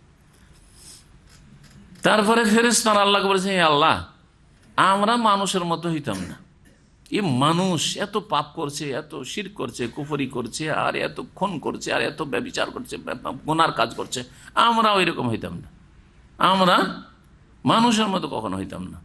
তো আল্লাহ বলছে ঠিক আছে, তোমাদের মধ্যে থেকে দুইজন ফেরেশতা চয়েস করে একটু পরীক্ষা করে নিয়ে, তোমরা মানুষের মতো হবে না, মানে সব ভালো থাকবে, তোমরা চয়েস করো। তোমাদেরকে শুধু ভালো ক্ষমতা দিয়ে রেখেছি, তোমাদেরকে ওই মানুষের মধ্যে ভালোর সাথে একটা খারাপ ক্ষমতা দেওয়া আছে, ওই ক্ষমতাটা ওই দুই ফেরেশতাকে দিয়ে দেবো, দিয়ে জমিনে নামিয়ে দিব, তারপরে দেখবো যে ওই দুই ফেরেশতা করে কি। বুঝা গেছে কিনা? আমাদের মধ্যে আল্লাহ দুটো ক্ষমতা দিয়ে রেখেছেন, জানেন না? জানেন না? আল্লামা শাহ ওয়ালি মুহাদ্দিস দেহলভী রাহিমাহুল্লাহ, তার খুব প্রসিদ্ধ কিতাব রয়েছে হুজ্জাতুল্লাহ বালিগা, তাতে বলেছেন যে মানুষের মধ্যে আল্লাহ একটা কুওয়াতে মালাকিয়াত, ফেরেশতাগত শক্তি, ফেরেশতাদের শক্তি হচ্ছে ভালো কাজের শক্তি, মন্দ কাজের কোনো শক্তি নেই, পারবেই না করতে। আর একটা হচ্ছে আমাদের মধ্যে শক্তি, সেটা হচ্ছে কুওয়াতে বাহিমিয়াত, পাশবিক শক্তি, গরু ছাগলের শক্তি, হিংস্র পশুর শক্তি, সাপ বিচ্ছুর শক্তি, দংশন করা, হিংসা করা, বিদ্বেষ, খুন করা, মারামারি করা, জুলম অত্যাচার করা, এই দুটো শক্তি আমাদের মধ্যে দেওয়া আছে। আর তারপরে এই দুটো শক্তির লড়াই আমাদের ভিতরে হইতে থাকে। দেখেন না, অনেক সময় মনটা ভালো কাজের দিকে যাচ্ছে, আবার খারাপের দিকে যাচ্ছে। দুটো শক্তির ভিতর ভিতর লড়াই চলছে।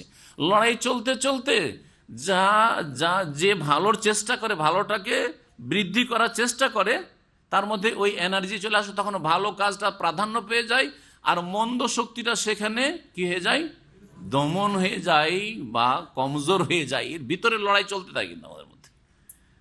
আবার কিছু লোক আছে এর বিপরীত, দুই শক্তি মাঝে মাঝে ভালো কাজ, মুসলিম সমাজের, হ্যাঁ, যারা পাপও করে নেকি করে, এর মধ্যে ভালো কাজ করা একবার ইচ্ছা হয়, কিন্তু মন্দ শক্তিটা এত শক্তিশালী হয়ে গেছে, কারণ তাকে বেশি আহার দিয়েছে, মন্দ শক্তিকে বেশি আহার দিয়েছে, চোখকে মন্দ কাজে লাগিয়েছে, হাত পাকে মন্দ কাজে লাগিয়েছে, ব্রেন বুদ্ধিকে মন্দ কাজে লাগিয়েছে, তখন এই শক্তিটা বেশি শক্তিশালী হয়ে গেছে। ভালো যেটা শক্তি, ফেরেশতাগত কুওয়াতে মালাকিয়াত, সেটা তার দুর্বল হয়ে যাচ্ছে। এই জন্য আল্লাহ রাব্বুল আলামিনের জিকির আজকার যে যত বেশি করবে, আল্লাহকে যে যত বেশি স্মরণ রাখবে অন্তর থেকে, জবান দিয়ে, কাজের মাধ্যমে এবং ফরজ ইবাদত বন্দেগীর মাধ্যমে, সুন্নত নফল মুস্তাহাব জিকির আজকার মাধ্যমে, তার ফেরেশতাগত শক্তিটা তত বেশি শক্তিশালী হবে। পরীক্ষা করে দেখুন, আপনি পরীক্ষা করে দেখতে পারেন। হ্যাঁ, আপনার জীবনটাকে আপনি একটা মাস, আমি এই মোবাইল আর ইন্টারনেট ছুব না, আমি আজকাল কেউ রাজি হবেন না, রাজি হবেন না, বড় ফেতনায় পড়ে আছেন। জি জি, এক মাস শুধু কোরআন আর হাদিস, কোরআন হাদিস, এটা আমরা ট্রেনিং কোর্স, এক মাস। দেখেন আপনার ইমান, আমল, আখলাক, এবাদত, জিকির আজকার, ফরজ নফল আর মনের অবস্থা কত উন্নতি করে, কুওয়াতে মালাকিয়াত কত শক্তিশালী হয়ে যায়। জি, আর দুনিয়াদারি শুধু যতটা হালাল রুজি চলে আসে, দুনিয়ার কোনো লোভ না, ধীরে ধীরে কমিয়ে নিয়ে আসেন, আর এমনিতেও কমে আসবে। যখন নেকি বাড়বে তখন ইন্নাল হাসানাত ইউযহিবুন সাইয়্যাত।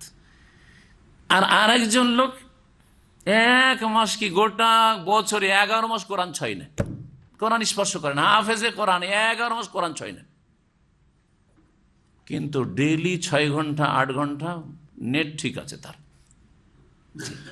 তারা দেখেন চরিত্রের কত অধঃপতন ঘটছে, চোখের কত জেনা হচ্ছে, আর হয়তো জবানেরও জেনা হচ্ছে, হ্যাঁ, আর কত যে পাপে লিপ্ত হচ্ছে, আর কত যে চ্যাটিং করছে, আর কত ইসলামের দিনের দোহাই দিয়ে কত পাপে লিপ্ত হচ্ছে, আল্লাহ ভালো জানে। হচ্ছে না, হচ্ছে না? জি হ্যাঁ, পরীক্ষা করার থাকলে পরীক্ষা করেন। আপনি কোন ক্ষেতের ফসল আপনি চিন্তা করেন। আপনি কি সত্যি কোরআন এবং হাদিসের সাথে সম্পর্ক রাখা লোক? দৈনন্দিন আপনার কোরআন এবং হাদিসের কোর্স আছে, যেখান থেকে আপনি ইসলামের তরবিয়ত নিচ্ছেন, না আপনি নেট নিয়ে ডুবে সারা রাত ইন্টারনেটে ডুবে আছেন, ঘুম চলে আসছে, তারপর ওই অন্ধকারে নিয়ে বসে আছেন আছেন আছেন চলতে আছে, যতক্ষণ একবার নিস্তেজ হয়ে আপনার চোখ বন্ধ না হয়ে যাচ্ছে, হাত থেকে মোবাইলটা না পড়ে যাচ্ছে, ততক্ষণ ছাড়ছেন না আপনি। কি আপনার আধ্যাত্মিক উন্নতি হবে, কি আপনার রুহানিয়াত আসবে, আর কি আপনার ইমান আমলের আর তাকওয়ার উন্নতি হবে? এ হচ্ছে আজকাল অধিকাংশ মুসলিম নামাজিদের অবস্থা। তাহলে বেনামাজিগুলিকে তো বাদ দেন, হ্যাঁ, অবাধ্য নাফরমানগুলিকে তো বাদ দেন। আপনার দ্বারা কত নাফরমান হচ্ছে, আর আল্লাহ থেকে আপনি কত দূরে হয়ে যাচ্ছেন। এই জন্যই যে আপনি আপনার কুওয়াতে মালাকিয়াতটাকে, ফেরেশতাগত শক্তিকে শক্তিশালী করতে চাইছেন না।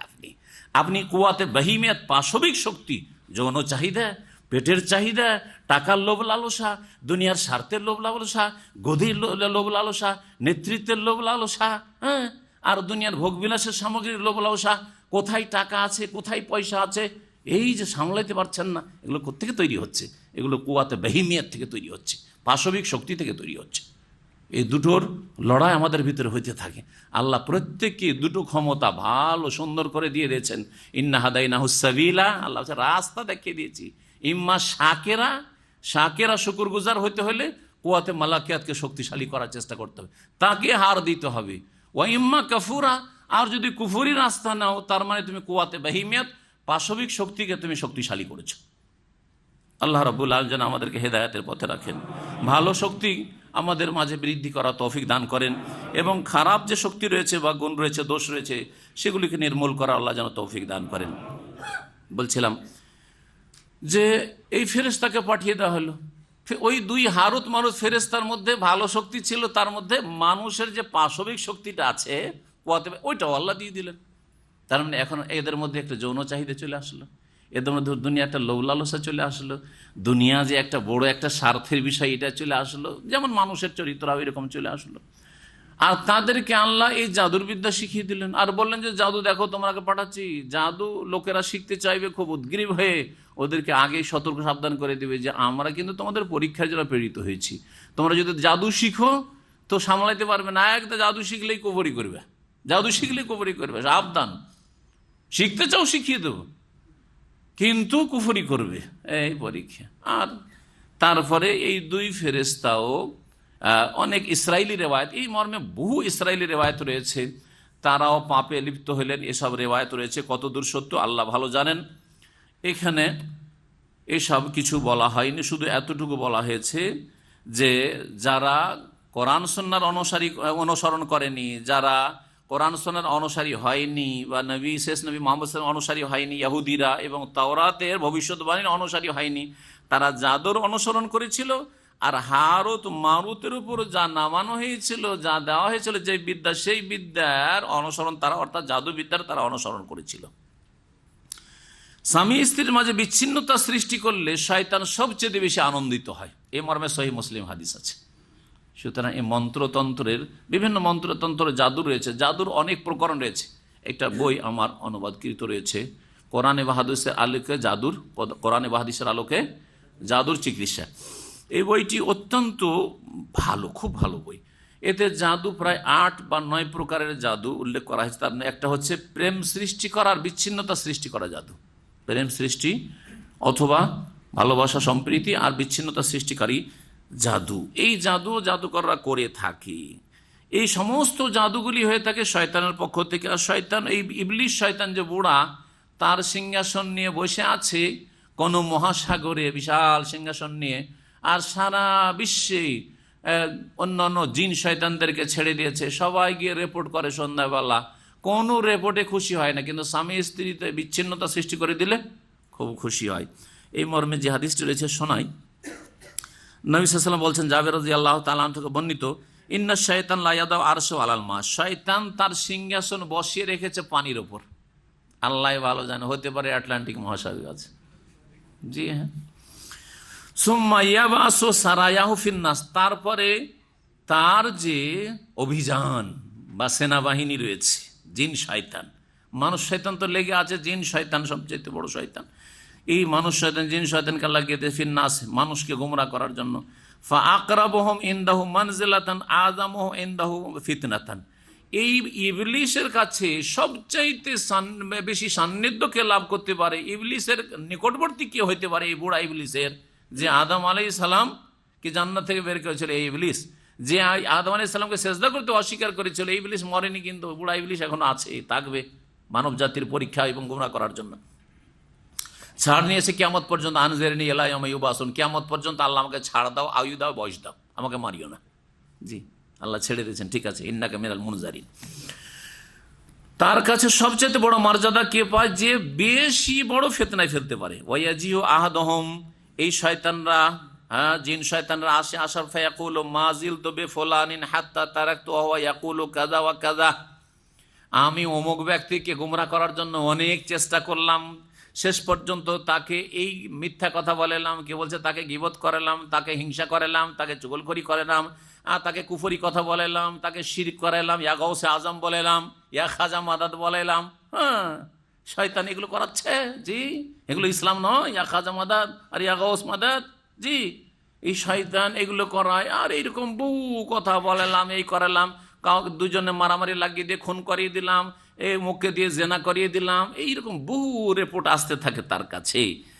তারপরে ওয়া ইয়াকুলু কাযা ওয়া কাযা, এইরকম কুফরি কথা বলে দিল। ফায়াকুলু ইবলিস, ইবলিস বলে লা ওয়াল্লাহি মা সানাতা শাইআন, আর আল্লাহর কসম করে, ইবলিস আল্লাহর কসম করে। তারপরে ইবলিস যদি মালাউন হয়, তাহলে নাস্তিক কত বড় মালাউন, যে আল্লাহর অস্তিত্ব বিশ্বাস করে না, ঠিক না? ইবলিস ওয়াল্লাহ আল্লাহর কসম খেয়েছে, সে পীরের ওলির কসম খাই না, খাই বাপের কসম খায়, দানা ছুঁয়ে কসম, চোখে হাত দিয়ে কসম করে। মুসলিম সমাজের চোখ ছুঁয়ে কসম, গায়ে, ছেলের গায়ে হাত দিয়ে কসম, আমার স্বামীর গায়ে হাত দিয়ে কসম, আমার বাপের কসম, আমার রুজি মিলবে না, এই যে কসম করে, তাহলে ইবলিস চাইতে নিকৃষ্ট কিনা? ইবলিস ওয়াল্লাহি বলছে, আর এরা কি বলছে? বাপের কসম, মায়ের কসম, অমুকের কসম, তমুকের কসম।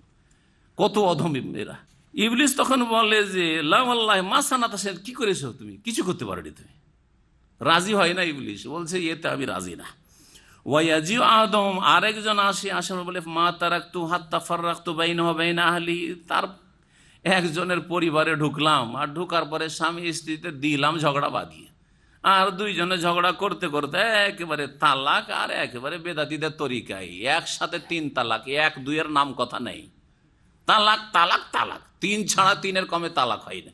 আরে বেদাতি মৌলভী সাহেবদেরও জ্ঞান নেই যে তার তালাক লিখাচ্ছে। আমাদের কাছে অনেকেরই বড় আসে, তালাক লিখাতে মজলিসে বসেছে। এই সৌদি আরব থেকে ছেলেটা গেছে, বলছে যে আমি তালাক দেবো, একটা তালাক লেখার। বলছে 1 লিখা হবে না, 1 লিখা হবে না, 3 লিখতে হবে। বিদাতি মোল্লা 3 লিখাচ্ছে বাধ্যতামূলক, অথচ আল্লাহ বলছেন আর তালাক মাররাতান, তালাক 2 বারে দাও, আর 2 বার চিন্তা করো, 2 বার পর্যন্ত তোমার চিন্তার সময় সুযোগ আছে। আল্লাহ বলছেন মাররাতান কেন বললেন? 2 বারে রাজাত করতে পারবে, স্ত্রীকে ফিরাতে পারবে। 1 বার না হয় ভুল হয়ে যায়, 2 বার ভুল হবে, 3 বারের বেলা ভুল না হইতে পারে না। সুতরাং 3টা গুলি, 3 তালাক 3 বারে দাও চিন্তা ভাবনা করে। আর তালাক মাররাতানে, তালাকে রাজি হচ্ছে 2টা, 2 বার দিয়ে দিয়ে ফিরাতে পারবে। আর তারপরে যদি 3য় বার দিয়ে দাও, ফাইন তাল্লাকা ফালা তাহিল্লু লাহু মিন বাদহু হাত্তা তানকিহা যাওজান গায়রা, 3য় বার দিয়ে দিলে তার মানে ফাইনাল, আর ভালো করে চূড়ান্ত ফয়সালা করে ফেলেছো, আর কি রাখবো না, আর এর কথা কোনোদিন চিন্তাও করবো না। কিন্তু বিদাতি সমাজ একসাথে, মোল্লা বিদাতি জাহেল মোল্লাও 3 তালাক লিখাবে, আর জনগণও একটাতে রাজি হবে না। মেয়ের বাপও একটাতে রাজি না, ছেলের বাপ মা আর দেশের সমাজের যারা সমাজপতি জাহেল মূর্খ, তারাও 1-2 তালাকে রাজি না।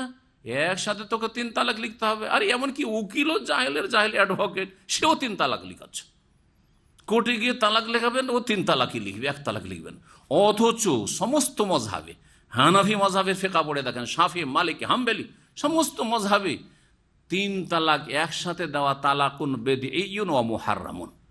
সারা ফিকহ পড়ে দেখেন, হেদায়েত পড়ে দেখেন। কোন কিতাব পড়বেন আপনি? কোরআন পড়েন আগে, হাদিস পড়েন আগে। আর তাতেও যদি ক্ষান্ত না হতে চান, আর মনের শান্তি না হয় যে ফেকা ফেকা করছেন, তো ঠিক আছে, মানুষের ফতুয়াই পড়েন। মানুষের ফতুয়া, আলেমদের ইমামদের ফতুয়া তো আছে 3 তালাক দিলে বেদাত হবে, হারাম হবে, কাবিরা গুনাহ হবে। তারপরে তখন ইখতিলাফ আসলো যে 3 তালাক একসাথে দিলে 3টাই পড়বে না 1টা পড়বে। তখন আপনার মজহাবের ইমাম সাহেব বা মজহাবের আলেমরা তখন বলছে 3 দিলে 3 হয়ে যাবে। আর নবী সাল্লাল্লাহু আলাইহি ওয়াসাল্লামের সহিহ মুসলিমের হাদিস বলছে যে নবী সাল্লাল্লাহু আলাইহি ওয়াসাল্লামের জামানায়, আবু বকরের জামানায়, উমরের প্রথম জামানায় 3 তালাক 100 তালাক দিল, একটাই গণ্য হইতো। এখন আপনি কোন দিকে যাবেন যান, কিন্তু কথা হচ্ছে প্রথম খানি তো আপনার মজহাবও বলছে 3 তালাক একসাথে দিও না, হারাম, কাবিরা গুনাহ করলে তুমি। তারপরে এটি করবেন আপনি। আল্লাহ রাব্বুল আলামিন কোরআন সুন্নাহ দিয়ে ফিরে আসার তৌফিক দান করেন। হ্যাঁ, ইবলিস শয়তানকে এসে বলে যে 2 জনে দিলাম ঝগড়া বানিয়ে স্বামী স্ত্রীতে, আর তারপরে হাত্তা ফাররাকতু বাইনাহু ওয়া বাইনা আহলিহি, এমনকি 2 জনের মাঝে বিচ্ছিন্নতা সৃষ্টি করলাম, মেরে পিটে স্ত্রীকে দিল, তালাক দিয়ে বের করে বাড়ি থেকে। আমাদের দেশে এই কাজই করে না? তালাক দেওয়ার পরেও তার ইদ্যতে শেষ হওয়া পর্যন্ত তার বাড়িতে থাকার অধিকার আছে। আমাদের দেশে জাহেল সমাজরা কি করে? তালাক দেওয়ার সাথে সাথে মেরে পিটে বের করে দেয়। আর মহিলাও জানে যে তালাক দিয়ে দিয়েছে, আমার থাকার অধিকার নেই, সাথে সাথে কাঁদতে কাঁদতে বাপের বাড়ি হাঁটলো। হ্যাঁ, জি, কত যে মূর্খতা তালাক সম্পর্কে আল্লাহ ভালো জান। ওয়ালা তুখরিজুহুন্না মিন বুয়ুতিহিন্না, আল্লাহ বলছেন বাড়ি থেকে বের করিও না। তালাক দিয়েছো, চোখের সামনে থাকলে রাগটা ধীরে ধীরে ঠান্ডা হবে, ফিরাবার সুযোগ হবে। 1 তালাক 2 তালাকের মাঝে, তার মানে 3 তালাকও দেওয়া চলবে না, আর বাড়ি থেকে বের করা চলবে, যাতে করে চোখের সামনে থাকলে একজন আর একজনের দিকে মুখে মুখে দেখে একটু মুচকি হাসি হয়েই যেতে পারে, কারণ স্বামী স্ত্রী, তাই কিনা? সুতরাং মিল মহব্বত হয়েই যাবে। ভুল স্বীকার করবে, কখনো তুমি ভুল করেছো ভুল স্বীকার করবে স্বামী, অথবা তোমার স্ত্রী ভুল স্বীকার করবে। আর বাড়ি থেকে তাড়িয়ে দিলে তো প্রেশার বাড়তেই থাকবে। বাড়ি থেকে তাড়িয়ে দিল, অত বাড়ি থেকে স্ত্রী বেরিয়ে চলে গেল, তা আর স্বামীরও প্রেশার বাড়ছে, আর ওইদিকে ওকেও ওই মহিলাকেও ফুলাচ্ছে কম বুদ্ধি, যে তোকে যখন এইরকম করে মারধর করে তালাকি দিয়েছে, তো ওর ভাত খেতে হবে না, যাবি না, জীবনে যাবি না, ছাড় ওকে, ভালো পাবি, ঠিক কিনা? ওদিকে ওকে কেউ ফুলাচ্ছে, আর একে কেউ ফুলাচ্ছে। মানুষ শয়তান, জিন শয়তান, এই হচ্ছে আমাদের দেশের তালাকের অবস্থা, আর তালাক যারা দিয়ে থাকে তাদের অবস্থা। শয়তান সেই সময় যখন বলবে যে আমি বিচ্ছিন্নতা সৃষ্টি করে, তালাক হয়ে গেল, এক বাড়িতে গেলাম, দিলাম ফিতনা সৃষ্টি করে, আর তালাক হয়ে গেল। কালা বলছেন বর্ণনাকারী, ফায়ুকার রেবুহু আয়ুদনিয়াহু, তখন এই বুড়া ইবলিশ তাকে একবারে কাছে করে নিবে, পাশে বসিয়ে নেবে একবারে সিংহাসনে। ওয়ালতাজিমুহু, আর তাকে জড়িয়ে ধরবে, আদর করে জড়িয়ে ধরবে। ওয়াকুলু, আর বলবে নেমা আনতা, তুমি খুব ভালো, খুব ভালো কাজ করেছো তুমি, নেমা আনতা। সুতরাং এই স্বামী স্ত্রী তালাক থেকে যথাসাধ্য বেঁচে থাকার চেষ্টা করে। তালাক হচ্ছে অগতির গতি, যখন কোনো গতি নেই তখন হচ্ছে গতি। এমার্জেন্সি গেট, বুঝেন এমার্জেন্সি গেট? এমার্জেন্সি গেট দিয়ে কে বের হয়? যখন দেখছে উপায় নেই, এখান থেকে না বের হলে শেষ হয়ে যাবো, মরে যাব, এই জন্য তালাক রাখা হয়েছে। তারপরে আল্লাহ রাব্বুল আলামিন আরেকটি আদব শিখাচ্ছেন নবী করিম সাল্লাল্লাহু আলাইহি ওয়াসাল্লামের সাথে। নবী সাল্লাল্লাহু আলাইহি ওয়াসাল্লামের সাথে বেয়াদবি করতো ইহুদিরা, মদিনায় ইহুদিরা বাস করতো। ইহুদের নবী সাল্লাল্লাহু আলাইহি ওয়াসাল্লামকে এমন ভাষা বলতো যাতে নবী সাল্লাল্লাহু আলাইহি ওয়াসাল্লামের অবমাননা থাকে, নবী সাল্লাল্লাহু আলাইহি ওয়াসাল্লামের সাথে বেয়াদবি প্রকাশ পায়, নবী সাল্লাল্লাহু আলাইহি ওয়াসাল্লামকে ব্যঙ্গ করা হয়, উপহাস করা হয়, এরকম কথা। সুতরাং নবী করিম সাল্লাল্লাহু বদদুয়া, অভিশাপ হয়। এই জন্য সালাম দিত নবী সাল্লাল্লাহু আলাইহি ওয়াসাল্লামকে ইহুদিরা, কি বলে? আসসালামু আলাইকুম। কি বলে? আসসালামু আলাইকুম। আমাদের দেশের কিছু লোকেরা এই সালাম দেয়, কিন্তু আটা লাগায় না, কিন্তু বলে সালাম আলাইকুম। কি বলে? সাম আলাইকুম। সাম আলাইকুম, সাম মানে মত, সাম মানে কি? মৃত্যু। আলাইকুম মানে তোমাদের, তোমাদের ওপর, তোমাদের ওপর মত আসুক। সাম আলাইকুম, সাম আলাইকুম মানে তোমাদের মত হোক, খবরদার সাম আলাইকুম বলবেন না, আর আসসালামু আলাইকুম বলবেন না, দুটোই ইহুদিদের কথা। ইহুদিরা এসে বলতো আসসালামু আলাইকুম, আসসালামু আলাইকুম, লাটা বলতো না, লকে কি করে দিত? সাইলেন্ট করে দিত। জি জি, এই এক কাজ করতো। আর কি বলতো? নবী করিম সাল্লাল্লাহু আলাইহি সাল্লামের কাছে বসতো, বসার পরে বলতো রাইনা। রায়নাকে একটু যদি চেপে বলেন একটু, তাহলে কি হবে? রাইনা। রাই মানে রাখাল, আর না মানে আমাদের। তো রাইনা মানে আমাদের রাখাল, রাইনা মানে আমাদের রাখাল। জি হ্যাঁ, এইরকম ভাবে নবী সাল্লাল্লাহু আলাইহি সাল্লামের সাথে কি করতো? বেয়াদবি তারা করে, বেয়াদবি ভাষা ব্যবহার করতো। ইহুদিদের কাছ থেকে ভাষাটা শিখে সাহাবায়ে কেরাম যারা, তাদের অন্তরে কোনো খারাপই নেই, তারা ভাবতো যে কথাটা তো খারাপ না, শব্দটা তো ভালোই। রায়না, রায়না মানে হচ্ছে আমাদের লক্ষ্য রাখুন, আমাদের দিকে একটু খেয়াল করুন। নবী সাল্লাল্লাহু আলাইহি সাল্লাম কথা বলে যেতেন, আর হয়তো কোনো কথা বুঝতে পারলো না, আবার কথাটা একটু ভালো করে বুঝতে চাইছেন কোনো সাহাবী, তখন বলতেন যে ইয়া রাসূলুল্লাহ রায়না, হে আল্লাহ রসুল, একটু আমাদের রিআয়াত করুন। আমাদের কি করুন? রিআয়াত করুন, মানে আমাদের একটু লক্ষ্য রাখুন, মানে আমাদেরকে একটু আস্তে আস্তে বলুন বা একটু বুঝিয়ে বলুন। আবার রায়না বলতেন। কিন্তু এই রায়না শব্দকে মুসলিমরা ভালো নিয়তে বললেও, অর্থ বললেও, ইহুদিরা কোন অর্থে বলতো? আমাদের রাখাল, এই অর্থে বলতো, যদি রাই যুক্ত না হয় তাহলে। আবার কেউ কেউ বলেছেন রায়না শব্দটি রা আইন নুন থেকে রৌনাতুন, রৌনাতুন মানে হচ্ছে মূর্খামি। তো রায়না মানে হে মূর্খ, রায়না মানে হ্যাঁ ইয়া মোহাম্মদ বা ইয়া রাসূলুল্লাহ, রায়না মানে রসুল আপনি হচ্ছেন মূর্খ, জাহিল। তো হয় রা আইন নুন থেকে, যার মানে মূর্খ জাহিল হয়, আর না হলে রাইনা আমাদের রাখাল। এই ছিল অসৎ উদ্দেশ্য। ইহুদিরা অসৎ উদ্দেশ্য শব্দটা প্রয়োগ করতো, সাহাবীরা ভালো উদ্দেশ্যে রাইনা মানে আমাদের খেয়াল করুন, আমাদের খেয়াল করুন, আমাদের একটু লক্ষ্য রাখুন, এই অর্থ। যেই শব্দে দুটো অর্থ বহন করে, একটা ভালো হইতে পারে, আবার আরেকটা মন্দর দিক, বেয়াদবিরও সম্ভাবনা রয়েছে, সেই শব্দগুলি কি করতে হবে? বর্জন করতে হবে। নবী করিম সাল্লাল্লাহু আলাইহি ওয়াসাল্লামের ক্ষেত্রে প্রথম কথা, তারপরে বাপ মায়ের ক্ষেত্রে, বড়দের ক্ষেত্রে, যে কোনো মুসলিম ভাই বোনদের ক্ষেত্রে, যে কোনো মানুষের ক্ষেত্রে। কারণ ইসলাম কোনো মানুষের সাথে বেয়াদবি শিখায়নি, যে অমুসলিমের সাথে আপনি বেয়াদবি করবেন, আর ব্যঙ্গ করবেন, উপহাস করবেন। ঠাট্টা করা মুসলিমের সাথে হারাম, আর মজাক করা, উপহাস করা, ব্যঙ্গ করা কাফেরের সাথে হারাম, জায়েজ না। এটা হচ্ছে খারাপ চরিত্র। এরকম একটা শব্দ আজকাল বলি, মোতাওয়া শব্দটি আরব দেশে।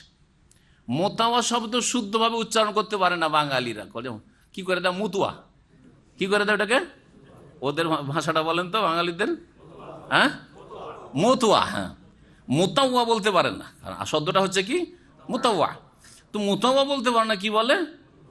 বাংলাদেশে, ভারতে সারা জীবন হয় মৌলানা সাহেব বলে আসলেন কোনো এলাকায়, যেমন উত্তরবঙ্গ, আর না হলে বলে আসলেন কি? হুজুর বলে আসলেন, হ্যাঁ, আর না হলে কোনো এলাকা হজরত, হ্যাঁ, কিছু বলে আসলেন, কোনো এলাকা মুফতি সাহেব বলে আসলেন।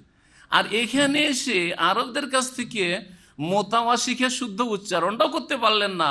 মতুয়া কেমন আছেন, একটু দাড়ি দেখলে কি মতুয়া কেমন আছেন, এই শব্দটি বলা উচিত নয়। আমি কয়েকবার বলেছি কেন বলা উচিত না, সেগুলো আর বেশি বলছি না। তবে এখানে এই শব্দটিকে যারা ব্যবহার করে তারা একদল তো শ্রদ্ধার সাথে বলে যে একটু দাড়ি টাড়ি আছে, মুরব্বীর লোক বা দাড়ি আছে। আরে মুরব্বী কোথায়, বয়স 20 বছর দাঁড়িয়ে রেখেছে। আর যে মোতাওয়া বলছে তার বয়স হচ্ছে 60 বছর, তারপর মোতাওয়া বলছে খবিস। কথা বোঝা গেছে? তাহলে এটা এই নয় যে আমাদের দেশে যে চাচা বলে, চাচা 18 বছরের ছেলে দাঁড়িয়ে রেখেছে, আর খবিস চাচা 60 বছর 70 বছর যে দাঁড়িয়ে রাখেনি। হিন্দু বলে চাচা, আর মুসলিম মূর্খরাও এক শ্রেণীর বলে চাচা। আরে চাচা কেন বলবে, তোর তোর নাতির বয়সের এটা তুই চাচা কি বলছিস, তুই লজ্জা লাগে না? তো ভালোই বলেছেন আমাদের এক বক্তা, বলছে যখন আমাকে রাস্তায় চাচা বললো, তখন আমি বললাম ওই সব পোলাপান হিন্দু ছেলেদেরকে যে কিরে ভাতিজা, তোর মা কেমন আছে? আমার ভাইটা না চরম লম্পট ছিল, যেখানে গেছে একটা করে বিয়ে করেছে, আর তোদের মতো জন্মে দিয়েছে আর ছেড়ে দিয়ে চলে এসছে। কথা বুঝে এমন করে লাঞ্ছিত করলো হিন্দু ছেলেগুলোকে, আর তারপর আর বলেনি। জি, তো কোথাও যদি চাচা বলে আর দেখেন যে এখানে আমার ক্ষতি করতে পারবে না, তাদেরকে বলতে পারবেন, তো বলেন ভাতিজা কি খবর, তোর মা কেমন আছে, তোর মাকে আমার ভাই ছেড়ে দিয়ে চলে এসছে, বলে। জি হ্যাঁ, বলে, লাঞ্ছিত করেন এই খবিসগুলোকে। এই মোতাওয়া শব্দটি কিছু লোকেরা তো এমনি সাধারণভাবে দাঁড়িয়ে আছে সেজন্য মোতাওয়া বলে দেয়, ওর নিয়তে খারাপই কিছু নেই। আর কিছু লোক আছে যারা অসৎ, যাদের ভিতর খারাপ, যাদের বিদ্বেষ ধার্মিক লোকদের উপর, সেই জন্য একটু দাঁড়িয়ে দেখলে কে বলাল মোতাওয়া, তাল মোতাওয়া, তাল মোতাওয়া। হ্যাঁ হ্যাঁ, সুতরাং এই শব্দটা রায়নার মতো হয়ে গেছে। এই শব্দটা কেমন হয়ে গেছে? রায়নার মতো হয়ে গেছে। সুতরাং বলবেন না, এটা বেয়াদবি। আমি একটা বাংলাদেশি ছেলেকে বললাম যে দেশে জীবনে মোতাওয়া বলেছেন, হ্যাঁ, তো তাতে কি হলো, দেশে যেটা বলেছেন ওইটাই বলেন, এখানে নতুন শিকার দরকার, যেটা উচ্চারণ ঠিক করে করতে পারছেন না। হ্যাঁ, আপনি অর্থ বুঝছেন না, মানুষ ব্যঙ্গ করে বলছে এক শ্রেণীর অসৎ লোকের, আর আপনি ওই শব্দ এখানে তোতা পাখির মতো কেউ শিখিয়ে দিল, আর সেই তোতা পাখির মতো আপনি বলছেন। আপনি নিজের ভাষায় শ্রদ্ধা একজন দাড়িওয়ালা মানুষ অথবা আলেম মানুষকে আপনি হুজুর বলেন, ঠিক আছে হুজুরই বলেন, আপনি কিছু বেশি বুঝেন এর চাইতে। আর যদি ভালো কিছু শিখে থাকেন তাহলে শেখ বলেন, হ্যাঁ ওস্তাদ বলেন, কিছু একটা বলেন। আর না হলে মুসলিম ভাইয়ের নাম জানলেন নাম বলেন। কিন্তু এই মোতাওয়া, হ্যাঁ, এইসব কেন বলতে যাবেন আপনি? লা তাকুল, আল্লাহ বলছেন ইয়া আইয়ুহাল্লাযীনা আমানু, হে ঈমানদার লোকেরা, লা তাকুলু রায়না, তোমরা রায়না বলিও না। কারণ রায়না ইহুদিরা, রায়না আমাদের রাখাল মোহাম্মদ, এই অসৎ নিয়তে বলে, তোমরা রায়না বলিও না, আমাদের লক্ষ্য রাখুন। ওয়াকুলু, বরং এর বিকল্প শব্দ আছে, এর মোতারাদেফ শব্দ আছে, এর প্রতি শব্দ আছে। এর কি আছে? প্রতি শব্দ আছে। প্রতি শব্দ কাকে বলা হয়? শব্দ দুটা, অর্থ হচ্ছে এক। ওয়াকুলু, বলো, উনজুর না, রায়না মানে হচ্ছে উনজুর না, আমাদের দিকে একটু নজর দিন, হ্যাঁ, আমাদের ওপর একটু দৃষ্টিপাত করুন বা আমাদের দিকে একটু লক্ষ্য রাখুন, উনজুর না। ওয়াসমাউ, এবং নবী সাল্লাল্লাহু আলাইহি ওয়াসাল্লাম যা বলবেন মনোযোগ সহকারে তোমরা শোনো। ওয়ালিল কাফিরিন আযাবুন আলীম, এবং জেনে রাখো যে কাফেরদের জন্য মর্মান্তিক আযাব, শাস্তি রয়েছে। মা ইয়াওয়াদ্দুল্লাযীনা কাফারু মিন আহলিল কিতাব ওয়াল মুশরিকিনা আন ইউনাজ্জালা আলাইকুম মিন খাইরিন মির রাব্বিকুম ওয়াল্লাহু ইয়াখতাসু বিরাহমাতিহি মান ইয়াশা ওয়াল্লাহু যুল ফাদলিল আযীম। আল্লাহ রাব্বুল আলামিন বলছেন যে কাফেরেরা, সে আহলি কিতাবদের কাফের হোক, অর্থাৎ ইহুদি খ্রিস্টান কাফের হোক, ওয়ালাল মুশরিকিন, অথবা পুত্তলিক কাফের হোক, তারা পছন্দ করে না যে আইয়ুনাজ্জালা আলাইকুম মিন খাইরিন মির রাব্বিকুম, তোমাদের প্রতিপালকের পক্ষ থেকে কোন কল্যাণ অবতীর্ণ হোক। আল্লাহু ইয়াখতাসু বিরাহমাতিহি মান ইয়াশা, অথচ আল্লাহ রাব্বুল আলামিন মনোনীত করেন তার রহমত দিয়ে যাকে চান। আল্লাহু যুল ফাদলিল আযীম, আল্লাহ রাব্বুল আলামিন মহা অনুগ্রহকারী। বলতে চেয়েছেন আল্লাহ রাব্বুল আলামিন যে নবী মুহাম্মদ সাল্লাল্লাহু আলাইহি সাল্লামকে যখন আল্লাহ রসুল বলেন, নবী বানালেন, তখন ইহুদিদের গায়ের জ্বালা হয়ে গেল যে আমাদের বংশে কেন আসলো না। মক্কার মুশরিকরাও বলতে লাগলো, তাদেরও গায়ের জ্বালা হইলো যে আল্লাহ এই ইয়েতিম ছেলেটাকে পেল, হ্যাঁ, যার ঘর নেই, বাড়ি নেই, পয়সা নেই, কিচ্ছু নেই, বাপকে দেখেনি, মাও গেছে, হ্যাঁ, এ কি আল্লাহ পেল? লাউলা নুজ্জিলা হাযাল কুরআনু আলা রাজুলিন মিনাল কারিয়াতাইন আযীম। আল্লাহ রাব্বুল আলামিন এই মক্কার মুশরিকদের কথা নকল করে বলছেন যে আল্লাহ যদি নবী করতেন তাহলে দুটো পাশাপাশি আমাদের বড় শহর আছে, একটা মক্কা আর একটা হচ্ছে তায়েফ। আর মক্কা এবং তায়েফে বড় বড় নেতারা আছে, হোমরা চুমড়া লোকেরা আছে। লাউলা নুজ্জিলা হাযাল কোরআন, এই কোরআন কেন আল্লাহ নাজিল করেনি আলা রাজুলিন মিনাল কারিয়াতাইন আযীম, এই দুই যে জনপদ, দুটো শহর আছে মক্কা আর তায়েফ, এই দুই শহরের বড় নেতার উপর। ওই নেতাকে মানতাম, একে কে মানে? এ কথা মক্কার মুশরিকেরা বলতো। আর ইহুদিরাও তাই বলতো যে আমাদের বংশ ছাড়া আবার ইসমাইল বংশ কেন, ওকে মানা যাবে না তো। তাই আল্লাহ বলছেন যে এদের যে হিংসা, আহলে কিতাব কাফের এবং মুশরিক কাফের যারা, এরা চায় না যে আইয়ুনাজ্জালা আলাইকুম, হে নবী মুহাম্মদ সাল্লাল্লাহু আলাইহি ওয়াসাল্লাম, হে কুরাইশ মুসলিমরা, হে আবু বকর উমর, তোমাদের মাঝে থেকে একজন রসুলকে আল্লাহ মনোনীত করুন, কল্যাণ দিয়ে, এটা চাই না। অথচ আল্লাহ যাকে ইচ্ছা মনোনীত করবেন, এটা আল্লাহর ইচ্ছা। কাকে নবী রসুল করবেন তোমাদের ইচ্ছা মোতাবেক, যে নেতাকে নিয়ে আসতে হবে নবী করে আর ইসরায়েল বংশ হইতে হবে না, তোমাদের ইচ্ছা মতো না। আল্লাহ রাব্বুল আলামিন তারপরে নাসিখ মানসুখের বিধান বর্ণনা করছেন।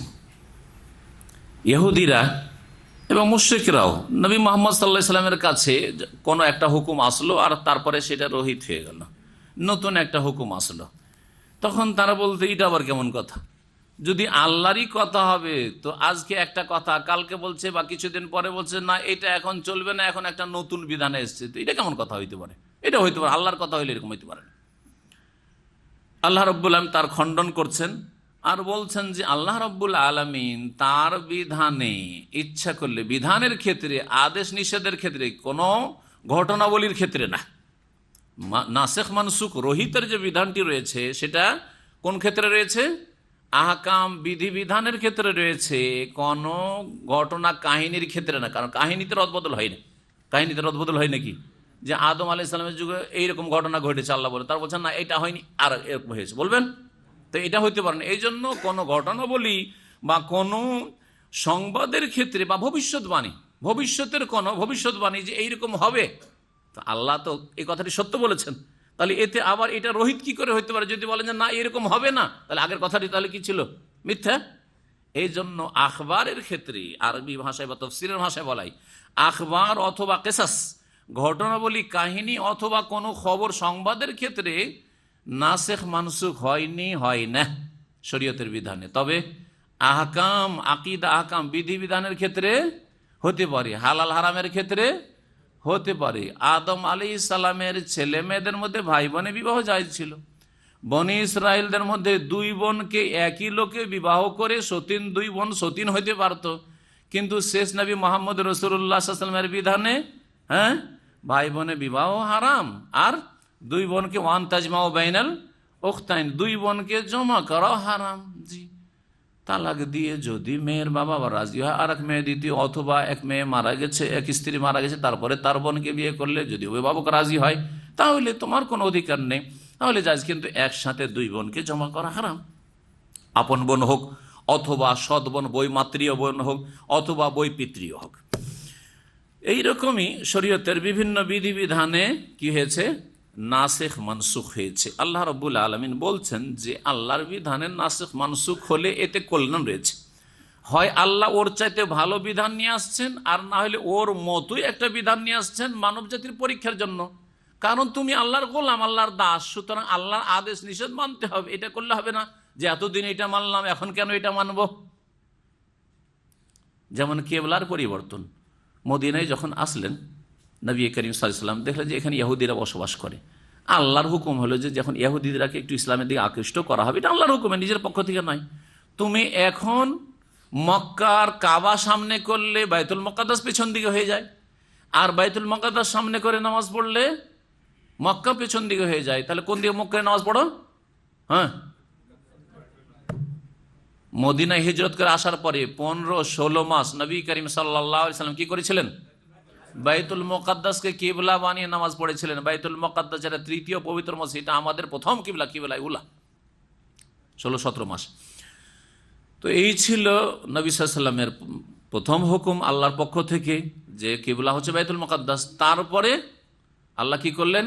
তাহবিল কিবলা, কিবলার পরিবর্তন ঘটান। কাদ নারা তাকাল্লাবু ওয়াজহাকা ফিস সামায় আসছে দ্বিতীয় পারার প্রথম আয়াত থেকে কিবলার পরিবর্তনের বিধিবিধান আলোচনা হবে। আল্লাহ পরিবর্তন করে দিলেন যে এখন আর বাইতুল মুকাদ্দাস কিবলা থাকলো না, এখন কিবলা হবে কাবা ঘর, কিবলা হবে। কিবলা পরিবর্তন করল ইহুদিদের কষ্ট লাগলো যে এতদিন তো আমরা যে মসজিদকে শ্রদ্ধা করি বাইতুল মুকাদ্দাস, সেটাকে কিবলা বানাইলো। প্রথম দিন একটু খুশি ছিল, আর তারপরে দেখো দেখো দেখো খেয়াল খুশি কাজ করছে। এখন আর দেখো আমাদের বাইতুল মুকাদ্দাস ছেড়ে দিয়ে আবার ওর মাতৃভূমিতে যে আছে মসজিদে হারাম, ওই ঘরকে এখন কিবলা বানিয়ে ফেললো। মুশরিকরাও এরকম, এটা আবার কেমন কথা, এবার মানসুখ কেমন হয়? তো আল্লাহ রাব্বুল আলামিন বলছেন যে আল্লাহ যা কিছু করেন তাতে কল্যাণ রয়েছে, এবং আল্লাহর তোমরা গোলাম, তোমাদের আল্লাহর আদেশ নিষেধ মানতে হবে। বলছেন মা নানসাখ মিন আয়াতিন, আমি যে কোনো আয়াতকে রহিত করি, মানসুখ করি, আও নুনসিহা, অথবা ভুলিয়ে দিই, অপসৃত করি স্মৃতিশক্তি থেকে, মানসুখ করে দিই অথবা ভুলিয়ে দিই। ভুলিয়ে দেওয়া মানে আর মানসুখ করা মানে পার্থক্য কি দুটোতে? মানসুখ করা হচ্ছে তিন রকমের।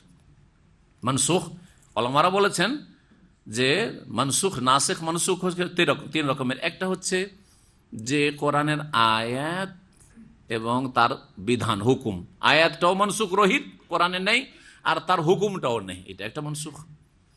আর একটা মানসুখ হচ্ছে যে আয়াত তো আছে কিন্তু হুকুমটা নেই, কোরআনে আয়াত আছে কিন্তু হুকুম নেই।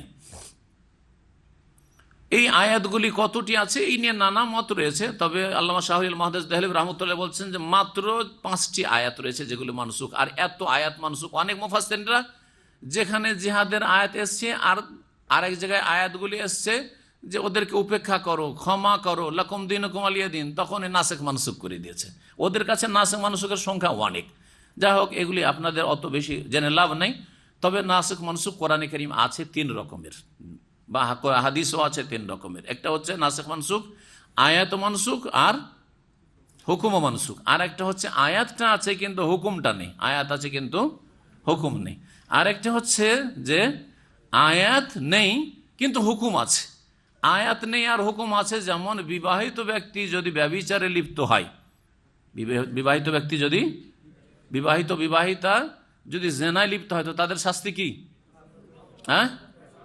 সংসার করে, পাথর মেরে সংসার করা, রজম করা। এই রজম করার বিধান সূরা আহজাবের একটি আয়াত ছিল, আশ-শাইখু ওয়াশ-শাইখাতু ইযা জানায়া ফারজুমুহুমা আলবাত্তাতা নাকালাম মিনাল্লাহ ইত্যাদি। এই আয়াতকে আল্লাহ সরিয়ে দিয়েছেন কোরআনে, কোরআনে করতে পাবেন না, তাফসীর কিতাবাতে এই আয়াতটা রয়েছে। কিন্তু এর হুকুম বহাল আছে, নবী সাল্লাল্লাহু আলাইহি ওয়াসাল্লামের হাদিসে এই হুকুমটা বর্ণনা করা হয়েছে যে সাইয়্যিব বিসাইয়্যিব, বিবাহিত যদি জেনা লিপ্ত হয় তাহলে তার জন্য রজম রয়েছে। তো এই 3 রকমের নাসিখ মানসুখ রয়েছে। ভুলিয়ে দাও একবারে, যখন কোনো আয়াতকে আল্লাহ নাযিল করেছেন, আয়াতও মানসুখ আর হুকুমটাও মানসুখ, তাহলে আয়াতও কোরআনে নেই আর তার সাথে হুকুমটাও নেই। এইরকম যখন হয়েছে তখন ওই আয়াতটা এমনভাবে স্মৃতিশক্তি থেকে আল্লাহ নবী মুহাম্মদ সাল্লাল্লাহু আলাইহি ওয়াসাল্লামের সরিয়ে দিয়েছেন, ভুলিয়ে দিয়েছেন, যে নবী আর মনেই রাখেননি সেটাকে। এটাকে বলা হয়েছে নুন সিহা, আমি ভুলিয়ে দিয়েছি। জি, যে আয়াত মানসুখ আর হুকুম মানসুখ সেটাকে ভুলিয়ে দেওয়া বলে ব্যক্ত করা হয়েছে। মা নানসাখ মিন আয়াতিন, যে কোন আয়াতকে আমি মানসুখ রহিত করি, আর নুন সিহা, অথবা সেটাকে ভুলিয়ে দিই, না তে বেখাইর মিনহা, তার চাইতে আমি ভালো নিয়ে আসি। যদি মানসুখ করি ওর চাইতে ভালো বিধান নিয়ে আসি, আও মিসলেহা, বা তার অনুরূপ নিয়ে আসি, ওই রকমই একটা বিধান নিয়ে আসি। আলাম তালাম, তুমি কি জানো না হে মানুষ, আন্নাল্লাহ আলা কুল্লি শাইইন কাদির, যে আল্লাহ রাব্বুল আলামিন সব কিছুর উপর ক্ষমতাবান। সুতরাং আল্লাহর ইচ্ছা, আল্লাহ এতদিন এই বিধান রাখলো, তারপরে এই বিধান রাখবেন। সৃষ্টি করেছেন আল্লাহ, সার্বভৌমত্বের মালিক আল্লাহ, সুতরাং আদেশ নিষেধ আল্লাহ রাব্বুল আলামিন চলবে। আলাম তালাম, তুমি কি জানো না হে মানুষ, আন্নাল্লাহ লাহু মুলকুস সামাওয়াতি ওয়াল আরদ, আল্লাহর জন্য রয়েছে আকাশসমূহ এবং জমিনের সার্বভৌমত্ব, সমস্ত মালিকানা। ওমা লাকুম মিন দুনিল্লাহি মিন ওয়ালিয়্যিন ওয়ালা নাসির, আর তোমাদের আল্লাহ ছাড়া কোনো পৃষ্ঠপোষক, অভিভাবকও নেই, ওয়ালা নাসির, আর কোনো সাহায্যকারীও নেই। তারপরে আল্লাহ রাব্বুল আলামিন এখানে আজকের তাফসীর শেষ করি, আর বাকি ইনশাআল্লাহ তাআলা আগামী সপ্তাহে আমরা তাফসীর করব। সাল্লাল্লাহু আলাইহি ওয়া সাল্লাম মুহাম্মদ ওয়া আলা আলিহি ওয়া সাহবিহি আজমাইন।